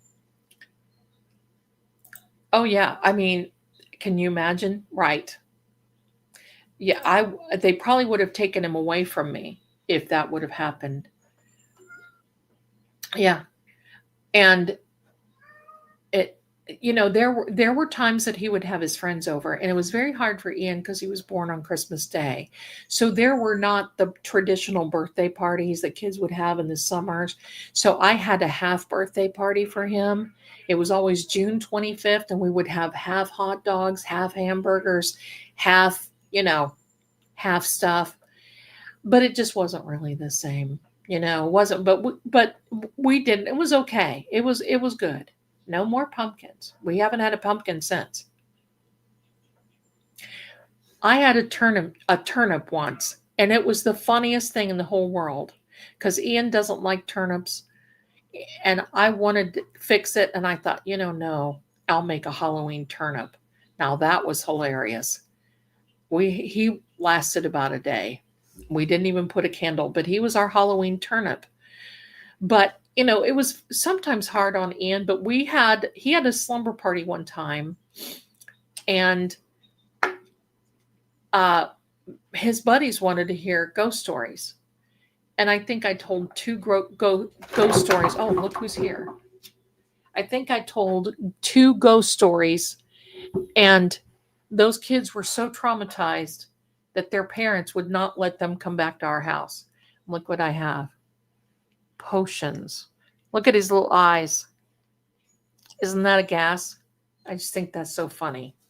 And look here who this girl is. This girl's going to be in the bedroom tomorrow because these guys will, I put anything on you can see. And look at this one. Is that not so funny?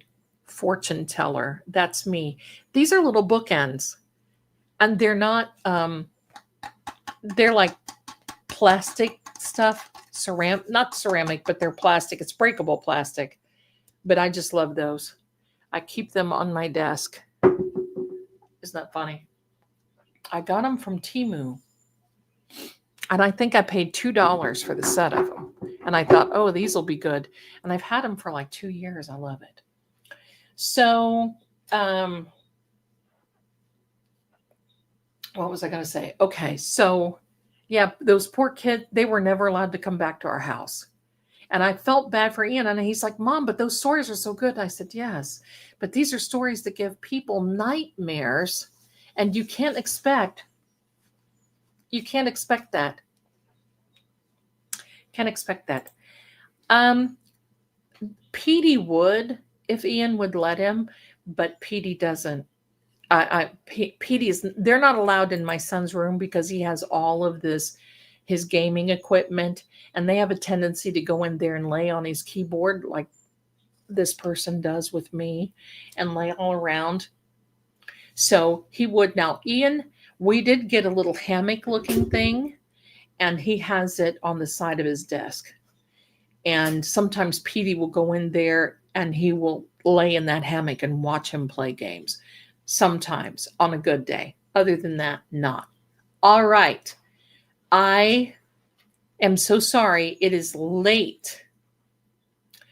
It is late.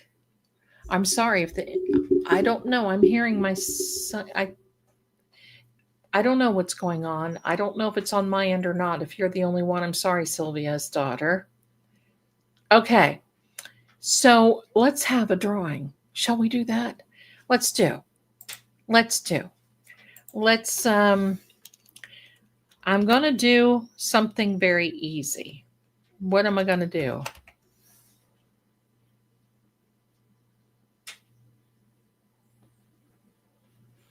Okay, I'm not going to do anything. Here's what I'm going to do. Just make a comment. Just make a comment in the stream. Go. The comment in the stream will get you in the giveaway. You don't have to do a hashtag. You don't have to do anything. Comment in the screen. Hold on. I'm going to put the giveaway tool up here. There we are. Go, my darlings. Thank you so much. Any comment is good. You don't have to worry about hashtags. You don't have to worry. Just put the comment in there. And look, you know what? You guys are the absolute best. You guys are the best. And I'm sorry I've kept you too. I'm sorry to the mods that you're up so late. I get to see, hello, it's almost 4 hours and I've been talking. You love the stream. And here was tonight's, this was my little buddy. And that's me, the little gypsy. Now, that didn't look like me when I was a kid, but that's as close as I could get. But you see the little faces of the other little ones. And there was my little buddy. Run. Who? Now, has everybody voted? Because I'm going to end the poll. I'm ending the poll right now. Run made it on my channel. What is True Oracle? Run made it. So run, ma'am. Run. Run made it on both. Lynn, thank you so much, my darling. You are so awesome for your awesomeness. Thank you for the Cash App. Bless you, my darling. Thank you so much. Thanks for thinking of me. Run made it. That's the favorite one. Ma'am. I've tried to call him because I wanted to ask him to come on, but his wife is. Oh, look, who's in the chat? Ian, run, ma'am. Run. I did not even know he was in there. Run. Ma'am, I ain't never seen a woman, a grown woman, run like you did. And ma'am, I suppose that he will be here until the Lord comes back. Keep going, my darlings. Have you, Ruby? I'm so sorry if it went late, but we've kind of been all over the place. I've missed you guys. And there you go.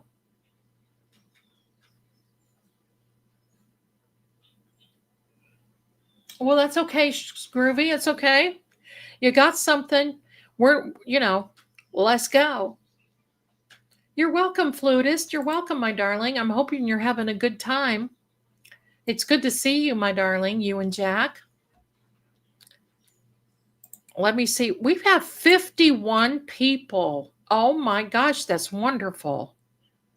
51 people. Now, don't forget, if you want a card reading, if you want to look at the ebooks, I've written the ebook on tarot, Cartomancy, the hidden deck, and the Kipper deck. Look on over at the QR code with the little duck in the middle. That takes you directly to the psychic shop. And you can download any of those ebooks and start reading cards tomorrow. Stay tuned. I have a new CK Charlie Kirk video coming out tomorrow. Tomorrow is Halloween as well. And tomorrow night is our Halloween party starting at 7 p.m. Bring your snacks. We're going to have a lot of fun, and we're going to have a giveaway drawing. It's going to be, I believe, maybe the last one. No, it won't be. It won't be. Then Saturday night at 7 p.m.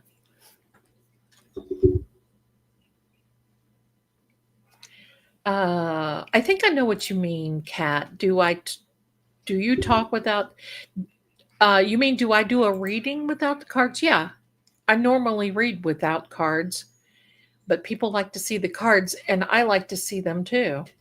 I do. I actually like it. No more. And the rice jar actually is in the chat as well. In the shop as well.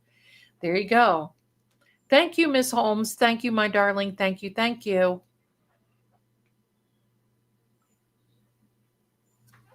It's okay. Groovy, you need to, if you're listening to me, You need to put another message in there. The chat was going fast. And Miss Patty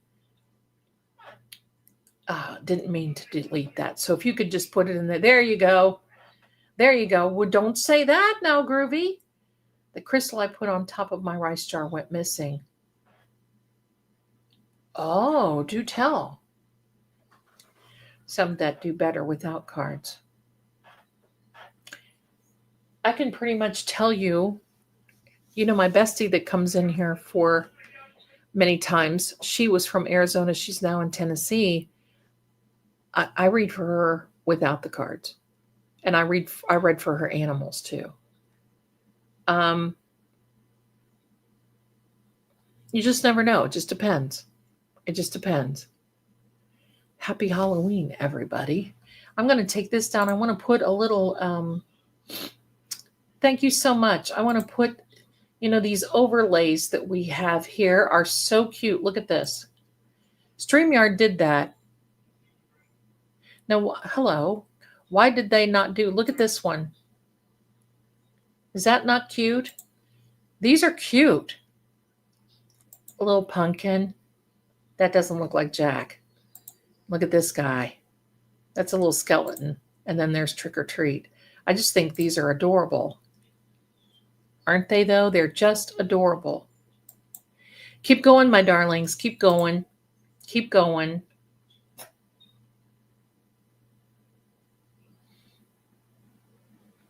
There you go. Sweet. Wish they did it earlier. Yes. Okay. It's Patty. I believe that's all it always was. Yeah, there you go. The overlays are really cute, but when I went on to StreamYard tonight, it's basically, oh, here's your overlays. I'm like, well, thanks. Now that Halloween is only one day, only a day away. The sun'll come out tomorrow. Bet your bottom dollar that tomorrow there'll be stickers.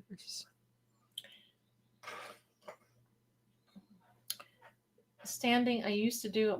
Let me see. I love the front of those ghosty in bed. There you go. Glow in the dark ones. Right? Keep going, my darlings. Let's see. But I think that's about it. Last call. I think it's captured everyone. Unless there's a new comment, we have, but I'm finally feeling okay again. Green-eyed, you're going to be fine. You're going to be fine, my darling. You just keep hanging in there. Okay, it's captured all it's going to be capturing. Ready? Here we go. Here is our drawing. Look at this. Let her rip, tater chip. You already entered, my darling. You made a comment. You already entered. Here we go. Mitchell did the winning. Mitchell, email me, my darling, and I'll give you the code for the Beacon TV. There you are. Congratulations, Mitchell. You are a winner. Tomorrow, hopefully, there will be no haunted pumpkins. No, not haunted pumpkins, but there may be a couple other little things that are haunted. I'm going to tell a story, but we're going to have a good time. We're going to have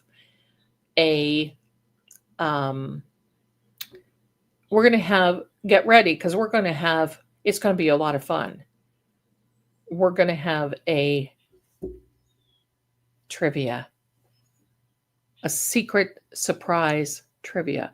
Get your fingers ready because you might need Google for this one. But as soon as you see me tomorrow, you're going to know what the trivia is. I did get your ghost video. Did you not get my email back? That was pretty wild. It was pretty wild. Your ghost photo. Sorry, there standing.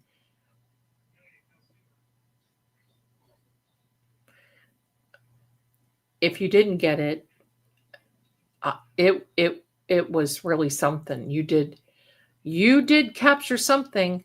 Excited to see my costume. Well, I'm excited to have you see my costume. So, Mitchell, you are a winner, and I'm going to take this down. Winner, winner, chicken dinner.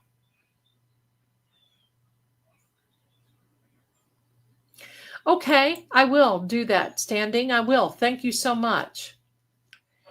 My darlings, it's been a great night. You guys, I love you so much.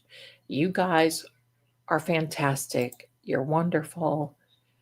I'll tell you what, I could not dream of a better community.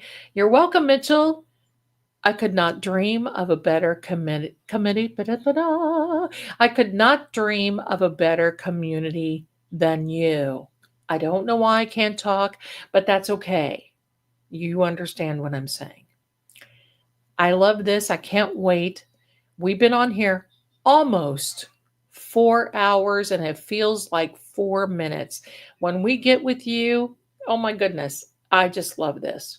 You never know. One day we may be able to get together. We might be able to, have a little get together, greet and meet and greet, meet and three. I love how you love this channel. So please do me a favor, like and subscribe. I am so close to 14,000 people. True Oracle, because of all of you, now has just zippity doo dah right up in the ranks. And when we get True Oracle up to 13,000, I will be giving away one of my House of Zelda decks. Now, the House of Zelda deck, my darlings, may be limited to sending it to the United States just because of customs is so expensive, very expensive. Beyond that, if you don't choose that, then we will do a reading that is worth, it's got a value of $100. So we can do that. So I want to thank you so much, my darlings, for being here, for being so cool. You guys rock.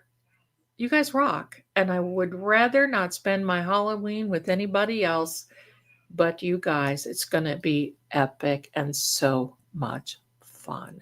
I can't wait. Thank you again for being here.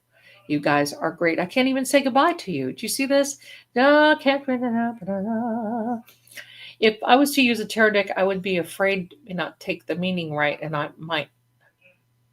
Well, I think you would do okay standing, my darling. Have a little bit more confidence in your ability. I think you do pretty good. Yes. So anyway, here we go, my darlings. I'm going to give you a little outro for you guys to be here too. And then I'll put another little music and carry you on out while you guys say goodbye and all that other stuff. I love how you do that. So thanks again for being here with us. We love you. You be safe. And I'll see you again tomorrow. Bye.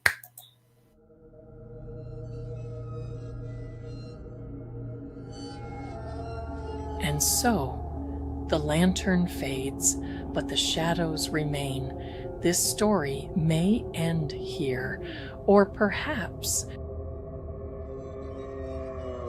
it's only just begun. See you soon.